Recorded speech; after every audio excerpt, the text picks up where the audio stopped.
Good evening, everybody, and welcome to coverage of LSRTV and CRN Sports with the Northwest iRacing Cup Series, presented by Tom Denchel Automotive Group as we get ready for one more race in the regular season, and this is Talladega. Hard to believe we've down to the final 5 weeks of racing before everybody takes off for Labor Day next week, and then the quest for a championship begins. Our coverage always is on LSR TV and the Community Radio Network. And of course, Tom Denchel Automotive Group, proud sponsor of the Northwest Cup Series here tonight. It's the Talladega 266. I am Wesley Outland. Joined alongside is Samuel Dyer. And I'm in North Carolina. He's in California. And everybody at Rocket Media Studios is Charles Wooten in the LSR TV production truck in Texas. Samuel, this is it. One more race. 2 spots up for grabs to decide the 12 that will race for the playoff championship. Yeah, right now we've got a lot of different circumstances coming into tonight's race. We've got some drivers that could possibly point their way in, and we also got a large collection of drivers that are in a must-win scenario. But with the win here at Talladega, it's still possible. And with the last race of the regular season being at a super speedway, meaning that all these drivers, it's a wild card race. You all still have a shot to win. So let's just lay down the tail of the tape as it gets ready to go here for tonight's event. We've got special scoring tickers, special timing and scoring that is going to be able to help our audience be able to keep track of who is in, who's out, who's on the cusp of being in, and who pretty much is just here looking for a W for the fun of it.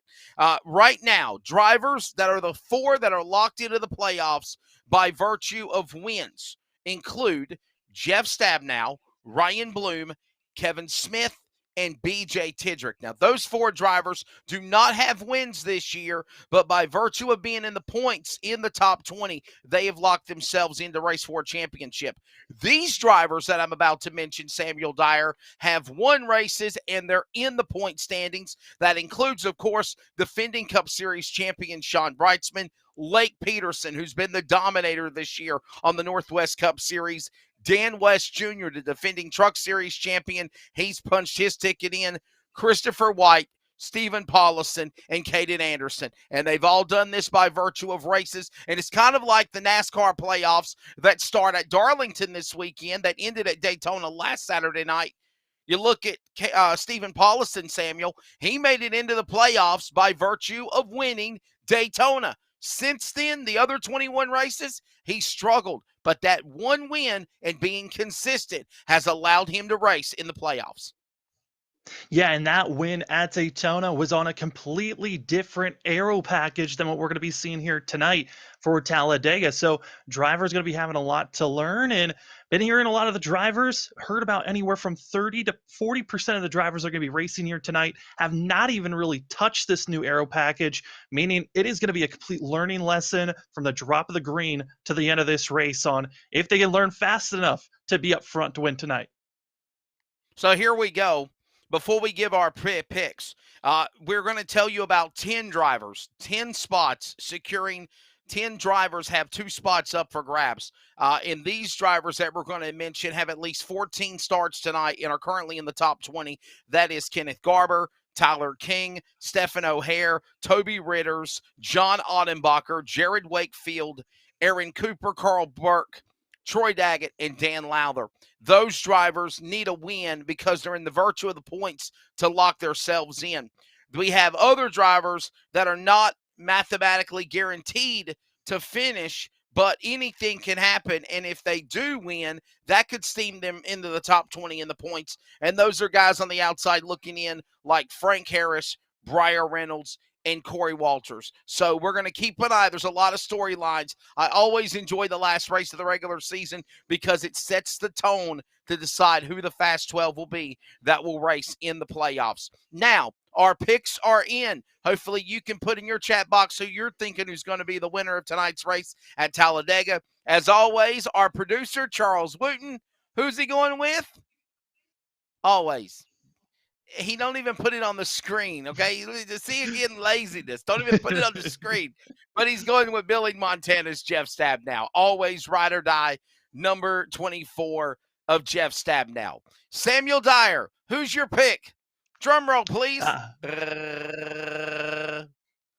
It's Stephen Ah. O'Hare. Stephen O'Hare, I just feel like tonight's the night for Beaver State as a team to get a win. Tonight's all going to be about teamwork, and we've seen how the Beaver State drivers have been fast at almost every course for the last half of this regular season. And I would not be surprised to see Stephen O'Hare get a win. And he's one of those drivers that's right on the cusp of pointing himself into the playoffs. So the pressure's even there. It'd be nice just to get to win to make sure you're secured. Very, very bold strategy there to pick somebody. And I think I have done exactly the same because I am going on a long shot. And my pick is I'm going with John Ottenbacher, Samuel. And let me explain to you why. You heard Sean Brightsman. You heard Dan West Jr. both say last week, we have done what we need to do to bring our three drivers like Brightsman, like Dan West Jr., like Jeff Stabnow into the playoff picture. There's one guy on the outside looking in. We're going to do everything we can to help him. The last times he's ran super speedway races, he's had pretty good success. Tonight, my pick is John Ottenbacher with the assistant help from LSRTV drivers to get the win to punch his ticket into the playoffs. Yeah, that's a really solid pick for sure to choose. I mean, John Ottenbacher heard from some of those drivers from such as that of Jeff Stabnow. A lot of learning for that team. They're still trying to figure out this draft package as well, but honestly, they've been one of the fastest teams out there all season. Wouldn't be surprised if they try to help that of John Ottenbacher get the win. So the stage is set. When we return after commercial break, we go over the Race on Texas Race Information 411, the sawblade.com weather conditions, and get ready to give you that Team 126 Racing starting lineup for 266 miles, 100 laps at Talladega. Stay with us. More coverage of the Northwest iRacing Cup Series presented by Tom Denchel Automotive Group. And now a word from our sponsor on LSR TV and CRN Sports. Every customer, every single time, needs to get our very best. From moment one, my goal managing a team here in the dealership is to make sure that that customer's experience is the very best that they've ever had. We expect and demand total transparency. There should never be a time in that transaction where the customer is wondering or not quite sure of what they're buying or what they're paying or those sorts of things. And having that transparency and doing things the right way is super important.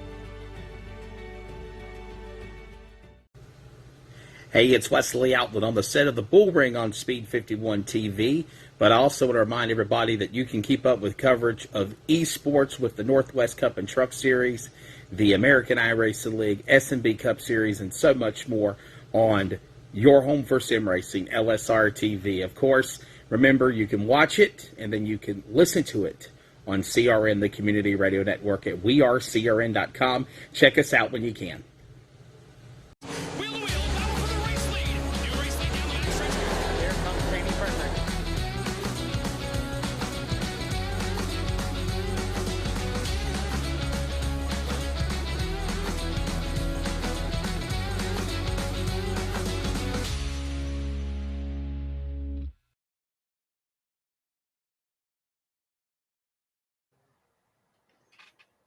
Welcome back to coverage of the Talladega 266.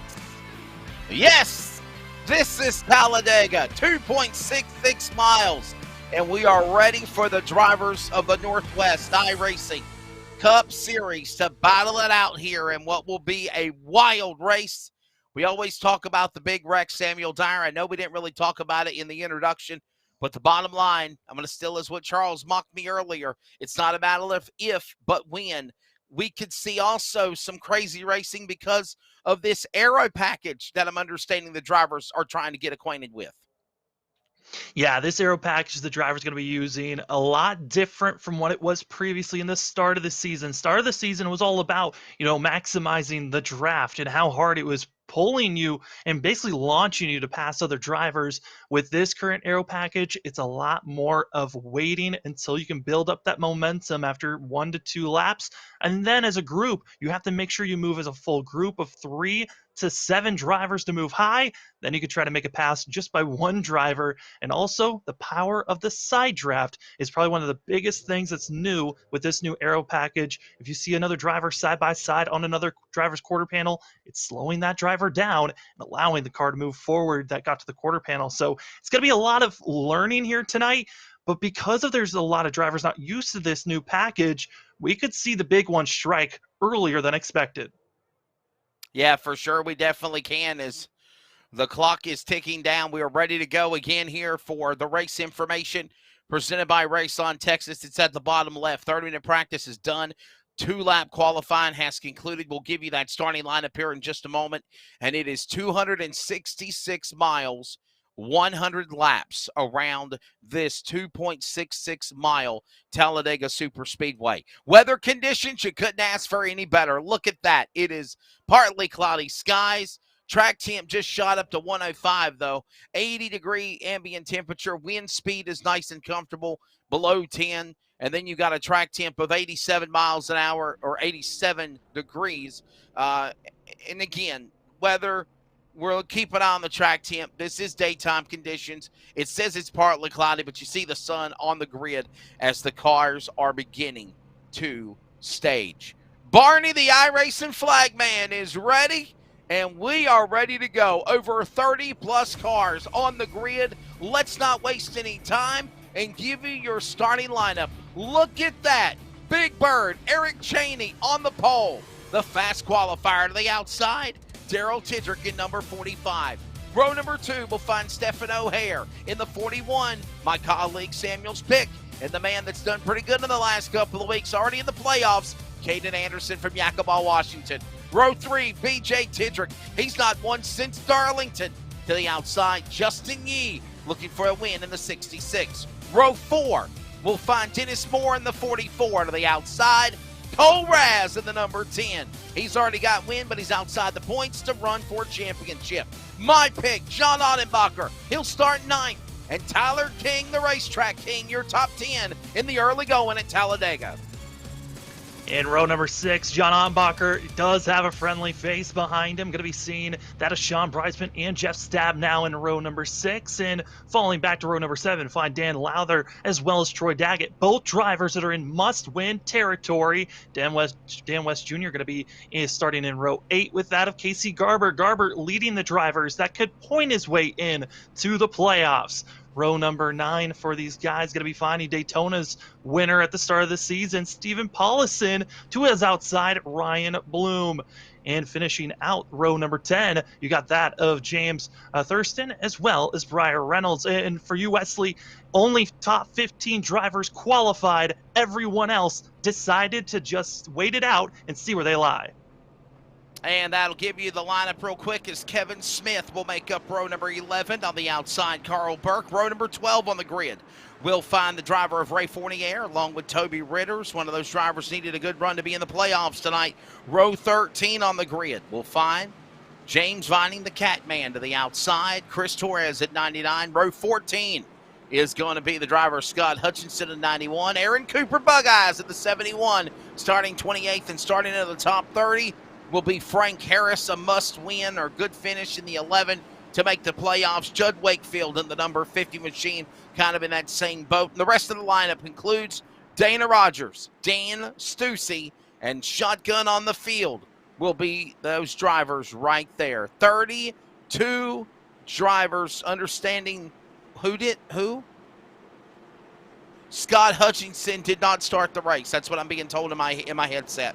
Scott Hutchinson did not start the race in the 91 machine. Talladega 266, 2.66 miles, 266 miles, 100 laps. This will be a wild race. Samuel Dyer, your thoughts as they get ready for the start going to turn number 3. It certainly is going to be wild, as seeing about half the field deciding to qualify, the other half kind of letting their luck lie on where they're going to be placing themselves. So the pressure's on to have a lot of good runs for themselves. Also, might be hearing that Sean Breisman not able to start. He'll be starting on pit road possibly here for that 46 team. You don't want to be by yourself, but it looks like he'll have to start that way. Indeed he will be. Sean Brightsman on the grid off the pit lane by himself. Man, oh man. Hope for a caution in the early going. I know that's what the 46 is hoping for. The pace car getting ready to drop onto the pit lane. The field makes their way to the Geico restart zone for the official start. One more race. 2 spots up for grabs to the side. The Northwest Cup Series playoffs. They work their way through the tri-oval, ready to come to the starter's box. Here they come, ready, with Eric Cheney on the front row. Ladies and gentlemen, you have a race. This is Talladega, green flag in the air. The rip speed coming up through the gearboxes will take about a lap or two till they're up to full song. This is restrictor plate racing. They all play nice, 2 by 2 by 2, off of that first turn, off of turn 2, down the back straightaway. Camel Machine Cheney leads them on the back straightaway in the opening lap. You're seeing a lot of the drivers already ducking down to that low line. Well, we've been seeing a lot with this new aero package is everyone likes to get single file, stay down low. But we're already seeing a few drivers trying to risk it and stay high as most of the drivers still in line. Eric Cheney leading the way with Stephen O'Hare behind. Cheney, O'Hare, Yee, Tidrick. And there you see all of the fancy colors. We'll go over them in just a moment. Working their way through the tri-oval. Out of turn number 4, down to the line. First lap in is clean. Cheney leads on the inside. O'Hare is there, Yee is there. 3 cars single file. They're 2 by 2 going back to 1. 2 by 2, about row 3 on back end. Right now, leading the charge on the inside is Eric Cheney, but starting the side-by-side, starting to see that outside line grow. More drivers getting in line, more drivers come together, the more they can start building up some speed, and they're making a charge up to the front. It's dad of Daryl Tidrick. Gotta play nice as well. No hard bump drafting, if you will, side drafting and premium. You'll see that here. And at 1 minute, you gotta hope you got your friends with you, Samuel Dyer, because if you're in the top and then you get slung out to dry, you could go from the penthouse to the outhouse and fall all the way to the back if your friends turn on you. Teammates as well. We'll see those dissolve as this race continues on. Cheney up, down on the bottom of the racetrack in the early going. O'Hare, Yee, top 3, and they're going to go to another top shelf, if you will. Anderson taking it up to the top shelf for the Angels Expressway. 3 wide to the back straightaway behind the top 4. And that is how easy it is to just be left on your own. That's going to be Daryl Tidrick, who got past and trying to now lead the charge. We're going to move forward as Kaden Anderson on the outside. But drivers certainly love the fact that they're able to get in line. They're going to be trying to make their charge forward. Speeding down through the tri-oval. All right, so you see the scoring ticker. We've already seen them now break into 2 different packs. So let's be helping you here on the legend. You see the scoring ticker to the left down. You see the green. That's good. They're in the playoffs. That includes drivers of Bloom, Anderson, Tidrick, West, Stabnow, Smith, and many others in this 33-car field. They're in, okay? Green means you're in. Blue means they just need a win and they automatically punch their ticket in. Drivers in red, like O'Hare and Tyler King that you see currently in the top 20 on the ticker, battling for 12th in the points. And if you're black, your chances of the playoffs are gone. You're just looking for a W, kind of like what Cole Raz has done the last 2 weeks. Nonetheless, Cheney, another guy that's got nothing but looking for a win, leading the way off of turn number 2, down the back straightaway at Talladega on lap number 5. Yeah, I mean, the thing right now that we continue to keep our eyes on is that outside lane. And with this new aero package, we've seen a lot of leagues that we've covered here on LSRTV where it's just get in line as fast as possible. But I think it's because of the unknown of how this real aero package is going to work. Drivers are feeling willing to risk it on the outside as we ride on board with that of Stephen O'Hare watching the tail bumper of Eric Cheney. And just when you're on the inside, it's kind of just a waiting game. You just sit here, you wait. But if you choose to run up on the high lane, Your goal is to move forward and make passes, but it doesn't mean it's going to work out all the time. It's the 51 at Troy Daggett.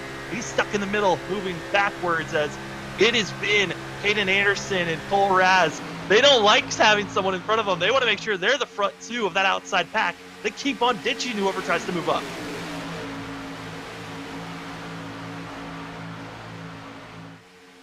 Into that third turn, Cheney and O'Hare right there. Yee a car length back in third. Moore on the bottom of the racetrack along with King. Also Bloom. Then you've got another pack where they're almost 2 by 2, led by Bloom and Anderson. Dan West Jr., Cole Raz, Tidrick got back in that dog pile there, and watching them as they work their way through the Snakes patch off of turn number 2. Audenbacher, the green 89 car, currently 14th. Your pick, Samuel. Best of all, in second, down the back straightaway, going to 3 at Talladega. Yeah, and for O'Hare, he's got to be loving the fact that he's got teammates at least close to him. He's got Dennis Moore and Tyler King just looming behind me, split up by that of Justin Yee up front as we continue to watch the drivers slicing and dicing to try to get themselves in the top 10. As Cole Raz gets plenty of room for Caden Anderson, and we're starting to see this field drop into single file formation. And every once in a while, once they see movement, someone's willing to start or gets a run on the outside, some drivers just pop up, hoping that they can latch onto that momentum. Sometimes they're the reason the momentum just drops off, because they're killing the momentum every single time they move up. They don't have the amount of speed that the drivers behind them are building up.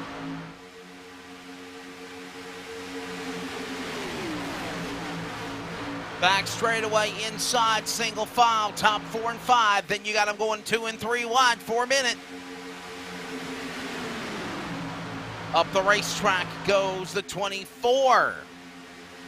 Trying to give a little assist and a bump to Dan Lowther. Cole Raz is there, 45, Tidrick there. All in that pack. Wow, Dan West Jr. up under Cole Raz. We talk about the bump draft, Samuel. You saw him get a little loose, and you saw Dan West Jr. back away, and then he comes right back after him in the corner. But that's not him just trying to bump him. That's the air. That's the draft itself that's causing those two cars to do that. Yeah, and the air honestly is moving and wobbling these drivers so much just because of how much wind is being pushed off of the sides of these cars. I mean, they're going almost 200 miles per hour into these corners or more, and that speed just means that there's more air being pushed off, and it can cause these drivers to have some wiggles and movement that they're just not used to at times. You see Tyler King right on the yellow line. You can run on the yellow line, but you cannot advance your position going under that yellow line. So drivers trying to stay as low as they can so they can cut the distance around this course.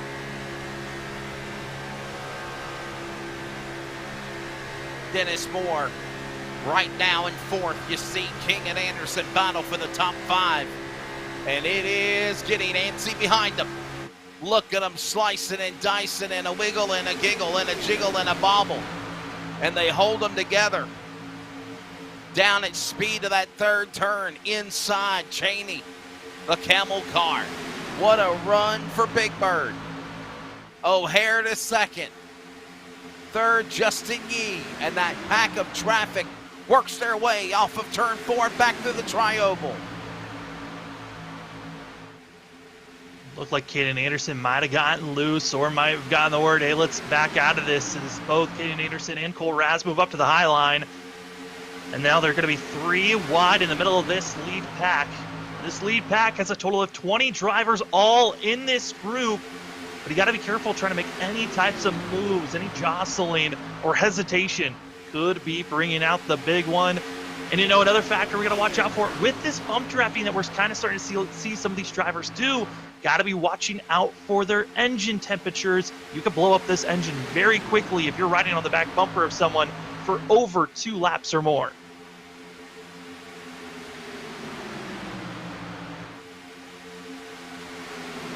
Got to make sure that you maintain that car, keep it from getting overheated, running hot. Scott Hutchinson on the pit lane of the 91 car.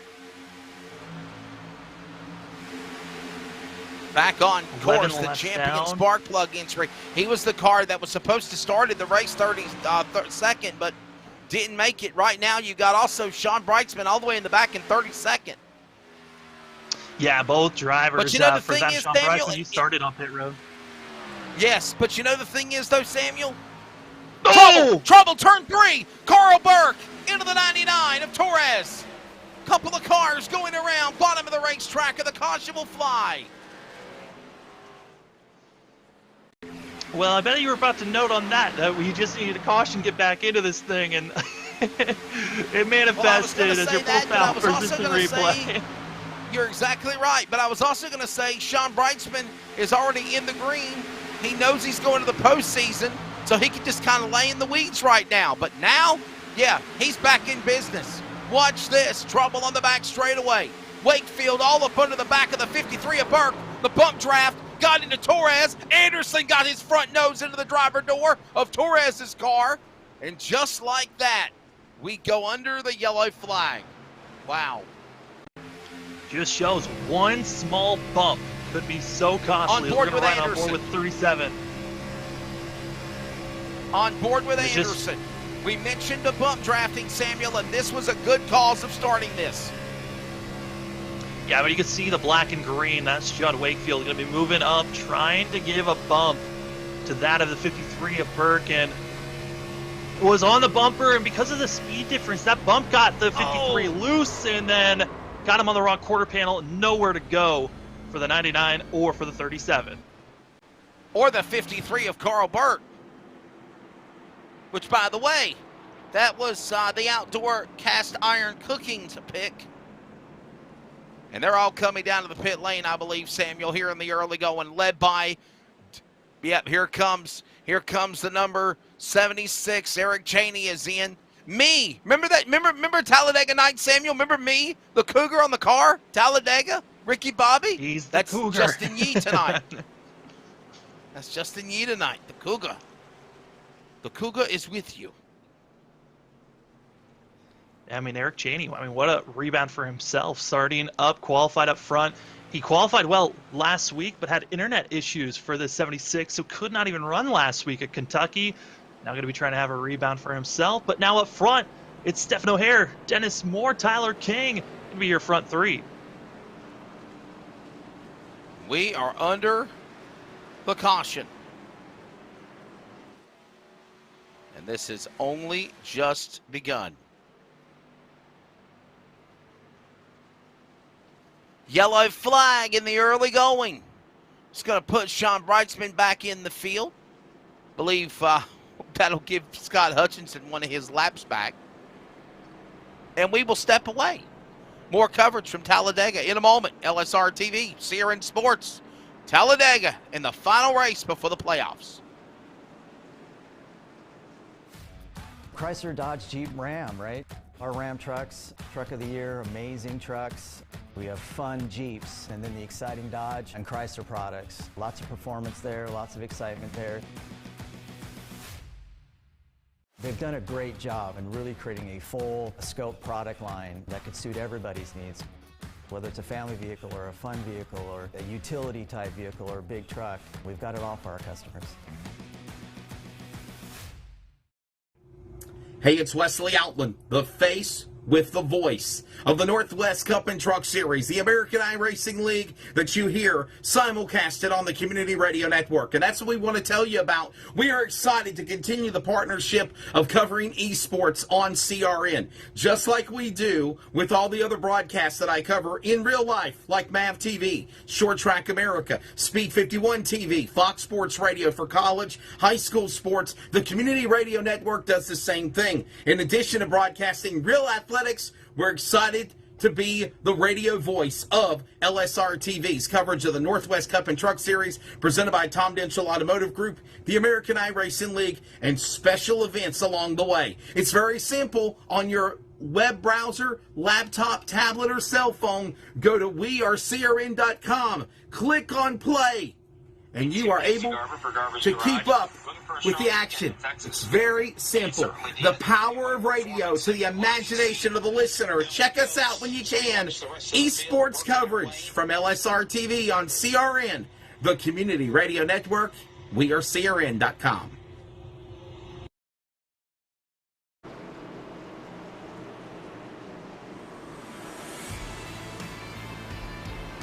About to conclude our first caution flag. Pit stops coming in. And we are ready for the restart for the field to make their way back to the Geico restart zone for the first time tonight in the Talladega 266. Samuel Dyer, Wesley Outlet alongside, Charles Wooten in the production chair. And I will say this, Samuel. I will say this. Pretty good start to the race before we had that bump draft incident, if you will. Oh, yeah, it's going to be making things real fun for us to watch here tonight, especially with the drivers recognizing, get enough drivers on the high line, you can get moving. Filled in the back straightaway, lights are off for the pace car.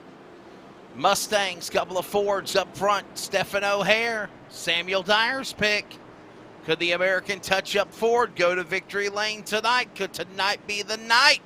Dennis Moore right there alongside, Tyler King, Ryan Bloom. Dan West Jr. currently in the top 5. 15 of 100 laps, 266 miles here at Talladega. And the pace car will get ready to drop onto the pit lane here. Now remember, Talladega is very unique. Normally Daytona, big speedway, flag stand, start finish line in the middle of the tri-oval. At Talladega, you got to go all the way through the tri-oval, another 500 yards or more before you get to the start finish line. And that is where they're at right now. Back inside the Geico restart zone. They can go before they get into the start finish line, right into the tri-oval, and that's exactly what they'll do. They'll punch the loud pedal right about here. Green back out here as they work their way to the green flag, back out, down the straightaway, down to the start-finish line. And outside lane, Dennis Moore breaking out to the lead. He'll clear by O'Hare as they go into turn 1. Whole entire goal there was to get Dennis Moore ahead, make sure all 3 Beaver State drivers are in line, and luckily, when you got 3 drivers in line, it feels like a buffer of some sorts where you're able to just let the front 2 run away. It's that 3rd driver, if you got teammates in line, that's more of defensive and blocking and trying to defend everyone else. That 3rd lane, still got a couple of drivers up there trying to work with one another to get moving, as it's Ryan Bloom leading the outside row. Remember that scoring ticker, green locked in, blue needing a win, red battling in the top 12 of the points, and they're only taking 12. 2 spots up for grabs tonight, and that is it. Down to the start-finish line. 16 now completed. Working lap 17, and now a couple of drivers that are in the playoffs already. Ryan Bloom, Jeff Stabnow. That's not meaning they want to get a win, though. They're in 1 and 2 to the back straightaway at full speed. A win just feels good to have, and really for both of these drivers up front, wanting a win for sure. I mean, for that of Jeff Stabnow, just think of the poor luck he's been having for most of the season. Whenever he's been having a fast run, there's always just a little thing that pops up that makes it to where this 24 team just can't get a win. Could tonight be the night that Jeff Stabnow can finally break the win column? Consistency, but wanting more.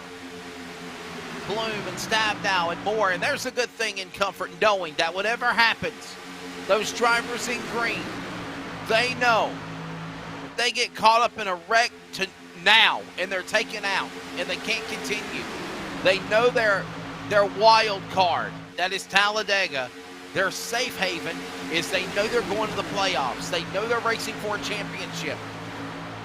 In 2 weeks, beginning at Indianapolis. Inside, there's Brian Reynolds getting passed by Aaron Cooper. Carl Burke back to the whip after being caught in that accident. He's back going again. They call him Big Daddy, Carl Burke. And Aaron Cooper in front of him as they work their way back through the tri-oval. Brian Reynolds, Frank Harris, Eric Cheney, Tidrick, Some of those cars that pitted all in a pack there as they go into turn 1. Yeah, for these drivers that we saw that were involved in that first caution of the day, we do have one fast repair to work with these drivers. So if you were caught up in an incident, you've got at least one car in pit road that you can swap to and get back out there. But you're not wanting to use your fast repair this early on in the race. There's still a lot of racing to go for these drivers.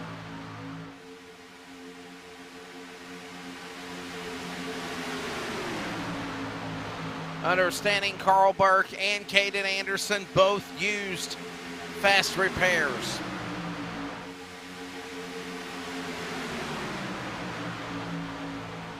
Through the tri-oval. About to put lap 20 on the board next time by. 19 are complete. Bloom, Stabnow, Moore, O'Hare, and King.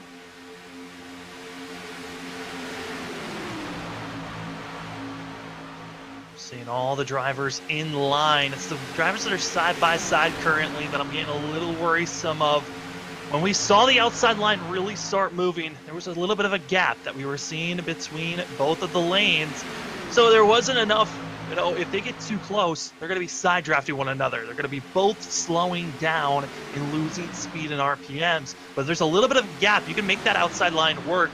But they were too close. That outside line has kind of dissipated. Now everyone's going to be ducking low, ducking back high to the outside, trying to build up that momentum so they can use that run that they get from the draft from the inside lane, try to throw it out to the outside, try to make any pass possible. But we're seeing it right now, Wesley. It's that whole entire inside groove.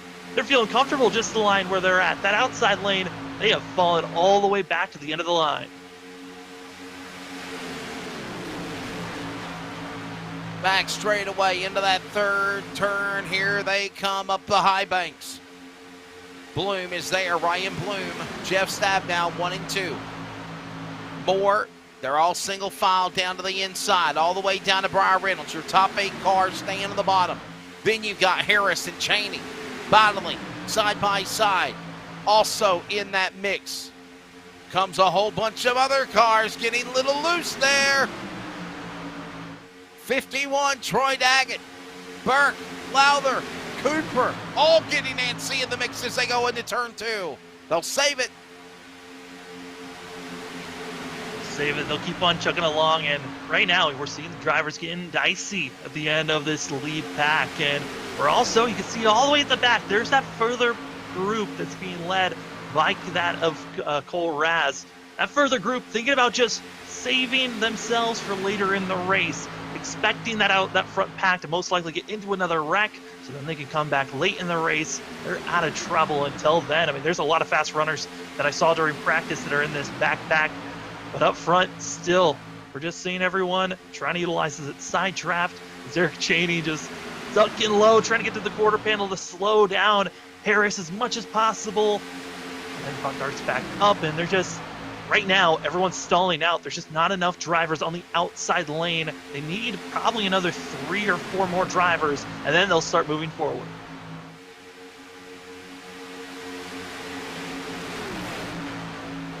Back straight away. You see them now broken down into 2 separate packs. First pack led by Bloom. Then you've got about 19 cars in that first pack. Then a second pack started by the 45 of Tidrick. And behind Tidrick is also his other brother, BJ Tidrick, Thurston, Vining, Anderson, Wakefield, Brightsman, all in that pack, and they're wanting to run down the first 19 cars. And believe it or not, when you break that pack apart, Samuel, you've got another small pack, 3, 4 packs of traffic, and they're all trying to run down Ryan Bloom. As there's the backpack, there's that second pack, there's that first pack, down at speed into turn number 3, inside. Bloom, Stabnow, Moore, O'Hare, and King as they work their way into turn number 4. Yeah, all these drivers in line and just trying to stay calm for now. We were given the number of laps these drivers can run. For fuel-wise, around 30 to 35 laps was the window we were looking for a lot of these drivers. So if we stay green, we're looking at around lap 43 to round 48 would be the marker for these drivers to make a green flag pit stop, but that's if we're able to stay calm and green until that green flag pit stop. But Wesley, we know it's unpredictable here at Talladega on what we're going to be seeing and where drivers really want to run, because up front, they're all single file, but at the end of this lead pack, they're 3 wide. A lot of cloud cover, if you will, down the back straightaway. Then it fans back out with sunshine brightly going through 3 to 4, back down to the front straightaway. There you see what I'm talking about. So you got to wonder how that kind of handling happens on these cars as they come to the line. This time by down through the tri-oval, through the Geico restart zone, and back to the start-finish line. 25 laps in, 3/4 of this race remains, 1/4 down. Let's give you your full field rundown here at Talladega. Ryan Bloom is leading. Jeff Stabnow is second. Dennis Moore third. Stefano Harris fourth. Tyler King is fifth. Dan West Jr., John Ottenbacher, Briar Reynolds, Frank Harris, and Eric Cheney, the pole car. Now your top 10. In 11th, it's going to be that of Cole Burke, as well as Stephen Paulson. In 12th, Justin Yeen 13th. Ray Fournier going to be in 14th with Dana Rogers. In 15th with Dan Lather, Kevin Smith, Troy Daggett, Aaron Cooper, and Cole Raz finishing out your top 20. Caden Anderson is 21st. Daryl Tidrick 22nd. Sean Brightsman 23rd. Judd Wakefield is 24th. And James Vining the top 25. 26 is Chris Torres, James Thurston, Casey Garber, Dan Stussy, BJ Tidrick rounds out your top 30, and in the back is Toby Ritters and Scott Hutchinson 10 laps down in 32nd. There has been one caution flag so far in the opening 26 laps. Down the back straightaway, change for the lead, trying, or will it be? Stabnow all up under Bloom. He just can't turn the key to open the door back to 3. Yeah, I mean, the biggest thing right now for Jeff Stabnow is he does not have the help from the West Racing or from the LSR team. So that means that he's got to be finding himself a little bit more of drivers that are willing to move to the high side. Because right now, I think Jeff Stabnow is in the best spot of just staying in wait until he sees any type of movement from the 44 of Dennis Moore or from O'Hara King. Once he sees movement from the back of the 3 drivers behind him, that's when he needs to make his move to the high side and possibly make this move for the pass. But Jeff Stabnow, he's got to just be patient and wait. It's still a long race to go. But, you know, there's always that anticipation that builds up, and it's only going to grow more and more as we get past halfway. Patience is the key. Down the back straightaway. Bloom, Jeff Stabnow, couple of Fords, 3 Fords now in the top 3, 4 Fords for that matter. Briar Reynolds trying to start something up on the outside lane. The Miller Genuine Draft number 12. And you see him trying to sneak under the machine of Burke down to the inside. You notice, Samuel, he had to do that because if he didn't, he was going to fall all the way to the back. Yeah, you got to do fun. And if you're on the high side and starting to move backwards, if you see a hole, you cannot hesitate. Get yourself down low so you don't lose any more ground unless it's a planned move to fall back. We've seen that a couple of times, throughout, at Daytona, where drivers early on thought about just dropping to the apron on the backstretch just to get out of the way so they could go find drivers they want to be with. But with this aero package, if you lose any type of speed or loss of momentum, you're practically going to lose all of the draft, and you're going to have a hard time even keeping up with the pack at all. So drivers, most likely, it's a lot of a slow movement if you want to fall back and find so many teammates or friends. Drivers you've been talking to throughout this whole entire week. So I would imagine a lot of drivers throughout this week have been talking about, hey, I need a win to get into the playoffs. Are you willing to help me get into the playoffs? If you scratch my back, I'll scratch yours. We'll see where we lie after Talladega. Want to send a shout out to Keith Bradley, the animal out of Lawrenceburg, Indiana, in the Hoosier State, enjoying our coverage on LSRTV. Down into turn number 3, it's Bloom inside the 4K Ultra HD number 24 4K Ford. Jeff Stabnow seeking prey, predator and prey on his competition, looking to pounce on the Monster Energy 25. Not yet, though. They'll work to the line on lap number 29. Bloom, Stabnow, right there. And while that goes on, Stabnow thought about going high. And Dennis Moore right behind him, Samuel, a 3-car breakaway now, trying to get away from that first pack of cars as they go back into turn number 3. Yeah, we've seen this a couple of times where the front 3 will break away. It's because that car that's in second gets right on the back bumper of the leader, which is allowing them to build up more speed and move forward, but that's also hurting the driver that's running in second, and who's making the large push because you're heating up the temperatures of your engine, and you could possibly blow up your engine if you're not careful. So we're expecting to see Jeff Stabnow back off, get a little bit of a bubble between himself and the 25, so air can come into that engine, and also bobbing and weaving, going low, high, just trying to get any type of air into his radiator so it can cool down that engine and the temps don't get too high. Stabnow inside, outside, looking down the back straightaway. Just literally trying to come after him there. And there you see poking down is Moore. High above the racetrack, our aerial coverage presented by All-American Pools. There you see it. Our blimp coverage here tonight on LSRTV. And there you see them all nestled in. A virtual battle to decide who's going to the playoffs. Down into that first and that second turn. Bloom and Stabnow 1-2. Moore to third. There you see O'Hare. That's the orange and or the yellow, red, and blue car, if you will, in the back and fourth. Fifth is King. And Samuel, to be honest with you, bud, if we put the legend back up there again, you'll see the drivers in red. They need a good run because they're outside trying to make it into the top 12 in the point standings.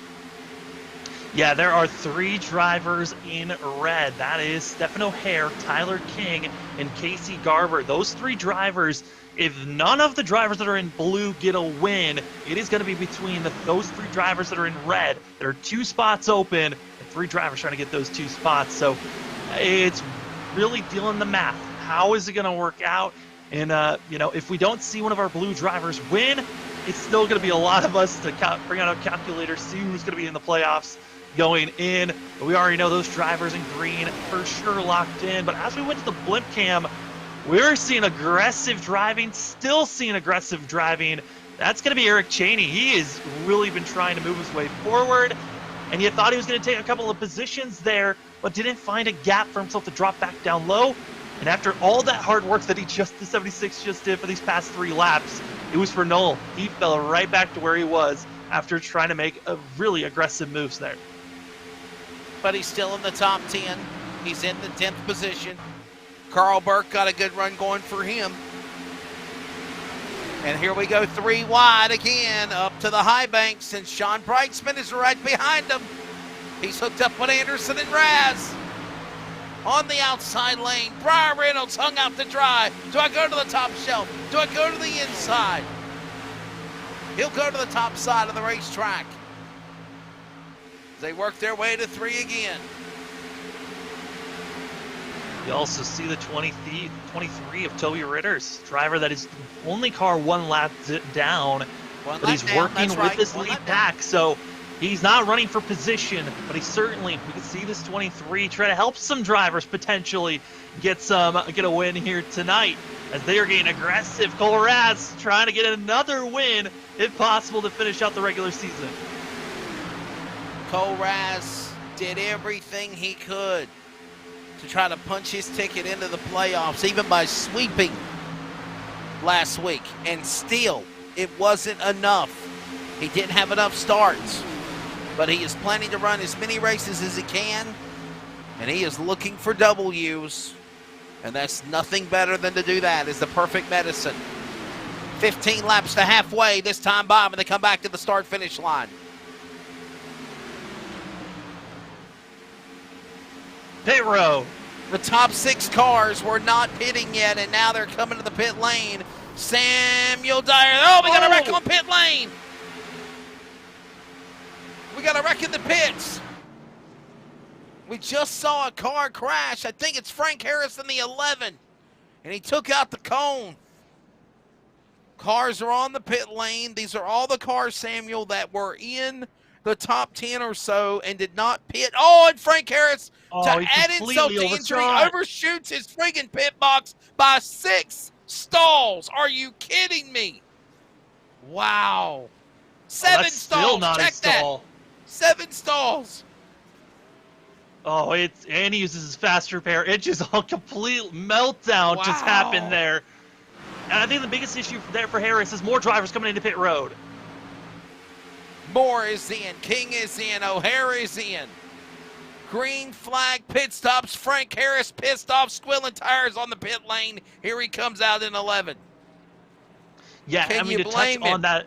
Boy, oh boy. Yeah, I mean, for the locking up the brakes, it's so easy if you're just not aware of how fast you're coming into these pit entries, and that's where we saw the 11 lock up and also missing his pit box. There were so many drivers below him and around him. Must have gotten distracted, a little bit flustered, missing his pit box by, well, like you said, over 6 or 7 stalls. And he didn't even back up far enough for him to take service.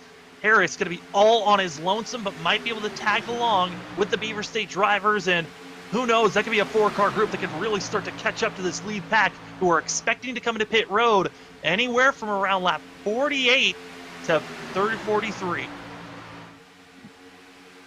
Raz, Anderson, Brightsman, Yee, right there. Those 4 cars pulling away. The Beaver State clan, if you will. And actually now, Puyallup, Washington, Shaw. Oh, got crash, turn 2. Couple of cars have wrecked. Caution is out. This changes everything, and we're not even at halfway. Trouble. We just saw a glimpse of them as they were working into turn number 3, and that's Torres. I don't think he was in it. There's a whole bunch of cars coming off of that second turn where we saw the calamity happen, and we're under caution. Caution 2 in the middle our camera of crew trying to find it. Yes, our camera crew trying to find it. There it is, your Pulse Popper instant replay. Caution for the second time. Samuel Dyer, we were watching this going on in turn number 2. Turn 2 is when all this calamity happened.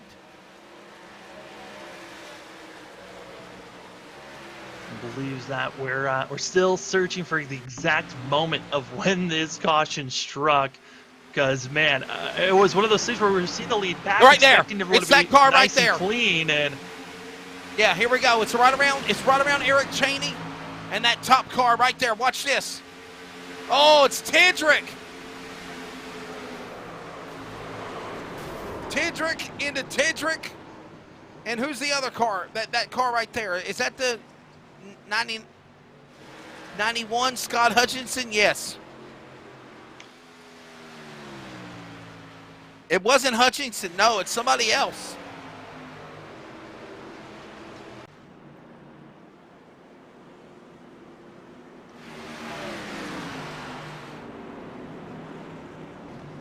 Everyone's coming down to the pit lane.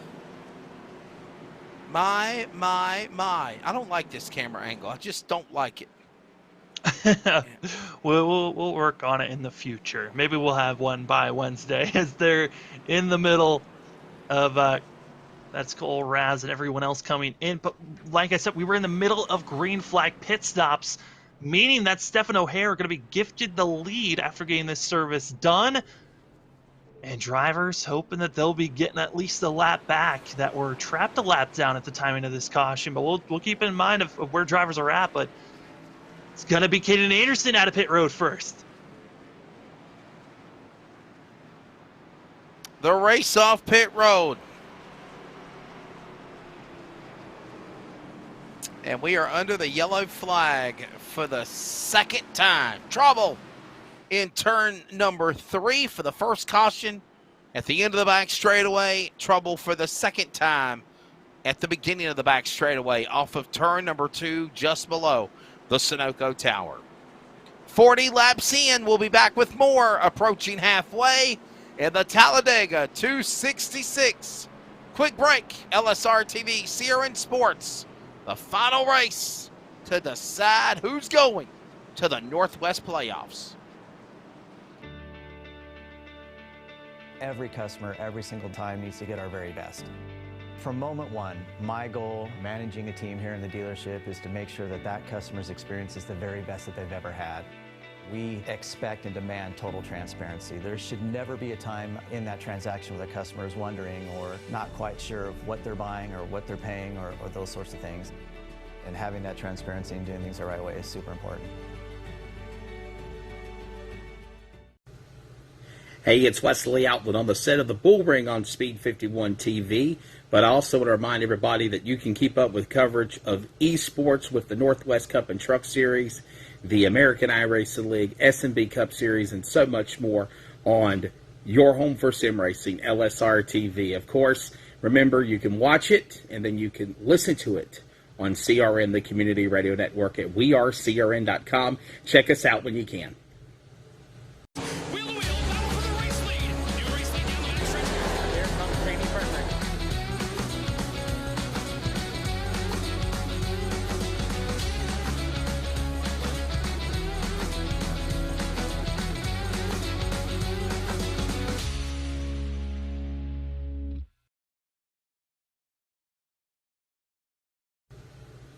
Hey, it's Wesley Outlet on the set of the Bull Ring on Speed 51 TV, but I also want to remind everybody that you can keep up with coverage of esports with the Northwest Cup and Truck Series, the American iRacing League, S&B Cup Series, and so much more on your home for sim racing, LSRTV. Of course, remember, you can watch it, and then you can listen to it on CRN, the community radio network, at wearecrn.com. Check us out when you can.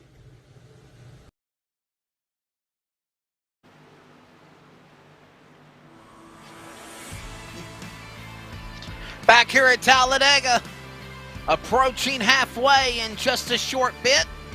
Welcome back to coverage on LSR TV and the community radio network of the Talladega 266. Samuel Dyer, Wesley Outlet up here topside alongside is also Charles Wooten in the production chair. Samuel, your take of the opening 40 laps. We get ready for the restart. That green flag pit stops just got completely nullified, and we're ready to re-rack them, restack them, and start it all over again, which feels like it'll be a whole new race.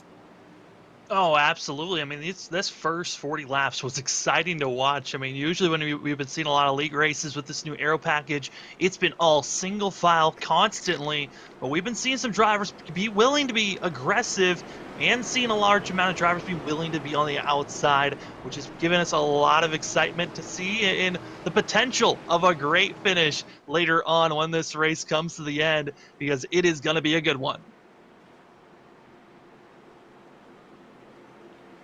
The field will make their way back to the Geico restart zone. We will get ready to turn them loose again. It's 8 laps to halfway, 58 laps to go. Field through the tri-oval. Boy, I'll tell you what, Samuel, both of our picks are right there in the top 4. In the top 6 is all of our picks if you count Stab now for Wooten. Back to the line. Green flag in the air. O'Hare didn't go. King jumps. Onenbacher behind him. Outside lane, and we got him wrecking in the back.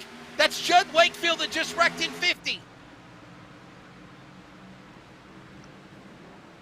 Yellow flag. Not out. No caution. Judd Wakefield wrecked in the 50 car. I think he's back going again. We'll stay green. They're already going 3 and 4 wide to the back straightaway. Yeah, it's going to be Cole Raz all on his lonesome, all on the 3rd lane. And he needs to drop down quick, find space to get down, because he's going to lose a lot of ground if he does not find himself in line, and he finally does. Almost contact between that of Raz and Smith, but hold on, as they are still slicing and dicing, figuring out where they want to place themselves. This is going to be our front 6. Single file on the inside, and they're hoping the outside line continues to dissipate as it continues to just fall apart in our eyes. Judd Wakefield's car is gone after he wrecked on the restart. They work their way off of turn number 2 down the back straightaway. The man out in front is now Tyler King trying to make something happen, and you got Tyler King and Stefan O'Hare right there with him, Audenbacher, and there's what I was talking about, Samuel, the assist of the LSRTV guys. You got Stab now with him, you got Brightsman with him. They're trying to give him a push. Keep an eye on the 89 machine on the outside lane. Also got Justin Yee, who's kind of just running out here. Doesn't have his teammates, but might have made an alliance possibly, as he's been working with the West Racing and LSR TV team, making their moves with their side-by-side up front. It's Caden Anderson who's going to dive up in front of Dan West Jr., and they're just making these moves, building up that momentum, trying to get by Tyler King. The driver from Yakima, Washington, hooking up with Shelton, Washington's Dan West Jr. on the outside lane. And he is right there with him. Justin Yee, Audenbacher, Stab now, Brightsman, and Raz, all in that pack up on the outside lane as they're 2x2x2, like the Bible. Noah leading the animal to the arc, got him turn number 4 through the tri-oval. We're starting to see more drivers thinking about trickling up to that high line, and it's giving enough drivers. The more cars in line, the faster that lane is going to move, as we're starting to see almost more drivers that have moved up to the high line than on the inside. Closing in on halfway here in the Talladega 266. And we are far from done. About to be 130. Oh my goodness. Down into that corner, down into turn number 3. Oh, a little bump there. You've seen a lot of bump drafting there going on, Samuel. A lot of bump drafting. Dan West Jr., Yee, outside. King and Anderson for the lead, 55 into 3 and 4. There was side drafting, there was slide bumping as Justin Yee giving a tap to Tyler King, slowing down that inside groove. And now you got Dan West Jr. leading outside. Yee thinking about diving low, but he's hesitating, finally going to be dropping down. And now it's John Audenbacher leading that outside group.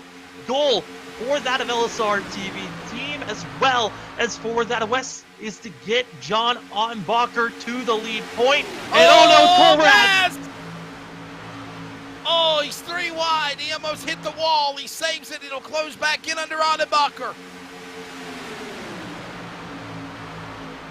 Oh, my goodness. And that just killed all the momentum. That outside line's just going to drop back now. They had over 7 drivers in line. They were moving, they were grooving, but they've now lost all of that speed. And now Caden Anderson, our front 3, they pull away once again. And now they come back down single file, top 4, single file, inside. West, Yee, Anderson, King, catfishing on a nice day like it's a Pulse Poppers fishing lure off of turn number 2. Down the back straightaway. West, Yee, Anderson. Here comes King, O'Hare. They're all single file now. The outside lane will go with my pick of Audenbacher all the way back in 9th. 8 cars inside. Then you go 2x2x2. Eric Cheney up in the Angels Expressway, where the top shelf for Grandma hides the cookies and the dentures from Grandpa. Down into the corner. After Thurston and Lowther as they cross the line. Cheney slow after brushing the wall. He is slight right side damage. It's hurting the 76. He'll be losing this lead draft. Luckily, there's a couple of drivers that he might be able to catch on to, but right now, Sean Brightsman just Stab now, and John Audenbacher. These 3 on the outside, they need just a little bit more help. They need about 4 more drivers, maybe even 5 more drivers to get in line. They might be able to get moving as Kevin Smith just lingering back and forth and finally forced to go to the outside. Couple of laps before halfway, Audenbacher up under Kevin Smith's ride. Kevin Smith, Hermiston, Washington native, can he make something happen? Boy, Audenbacher all up under him, all the junk in his trunk, keeping him going. There's Judd Wakefield who spun on the restart. He's got a problem. He might be coming down to the pit lane. They come through the tri-oval. 2 laps to halfway. They're back to turn 1, but the leader is Dan West Jr. Dan West Jr., Justin Yee, Caden Anderson. Anderson, got to remember, he's already used a fast repair for this 37, so if he gets into any other trouble, he could have to just come into pit road and manually repair it, as there's no other fast repair for himself, as well as another driver that's up in the top 10, that of Carl Burke. Both those drivers got to keep in mind they cannot get into any trouble from here on out. West, Yee, Anderson, King, O'Hare, Moore, Burke, Reynolds, Daggett, Raz, all single file through the Geico restart zone, through the tri-oval. They'll come to the line. Milton Barney, 5 Junior will show them cross flags on the flag stand. We are halfway home, 50 down and 50 laps to go here.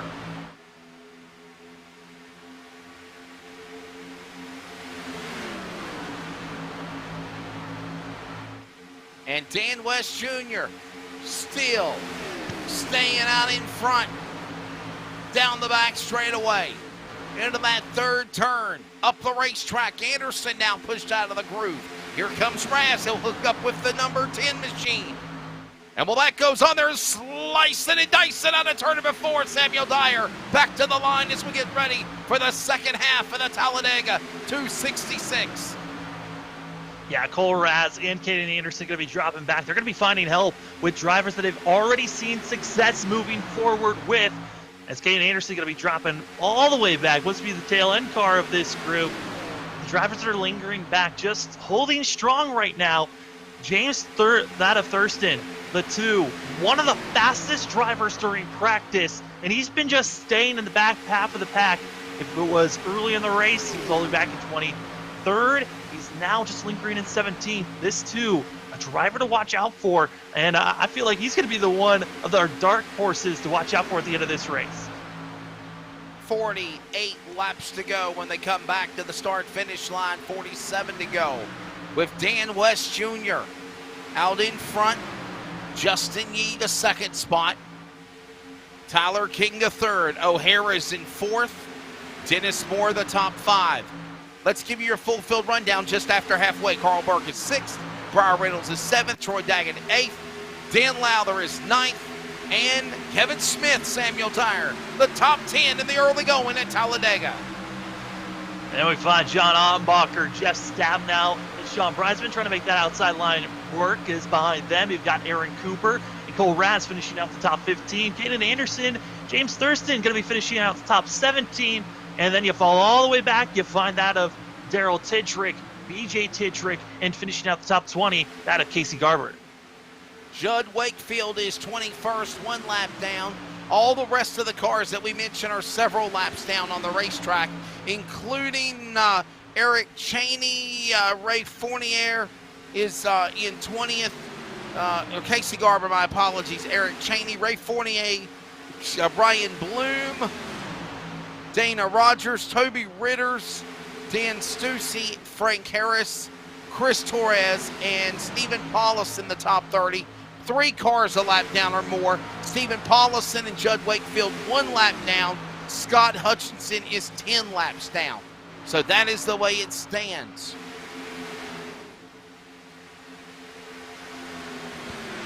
Ray Fournier, the car number 26, was the other car that was involved in that last yellow flag, all the way back up to 22nd on the lead lap. Look at that.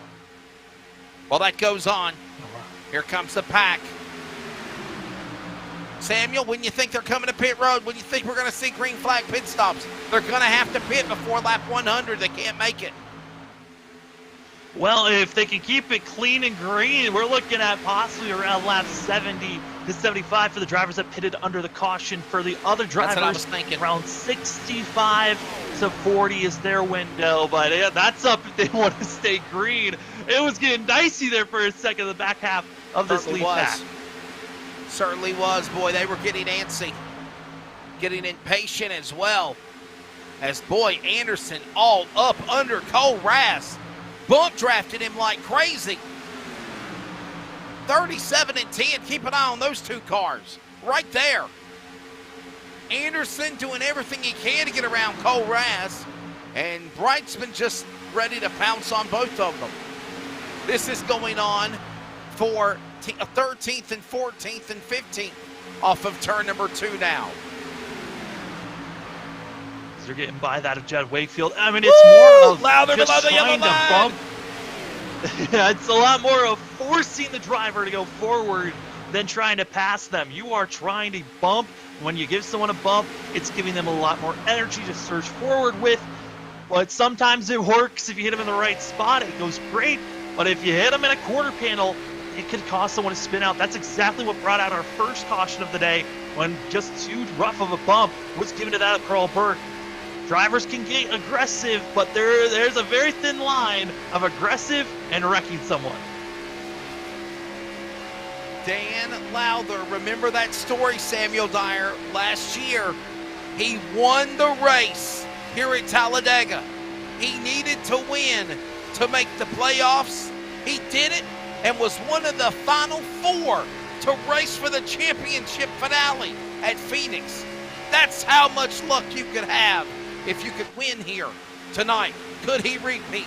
He's right now currently in 12th.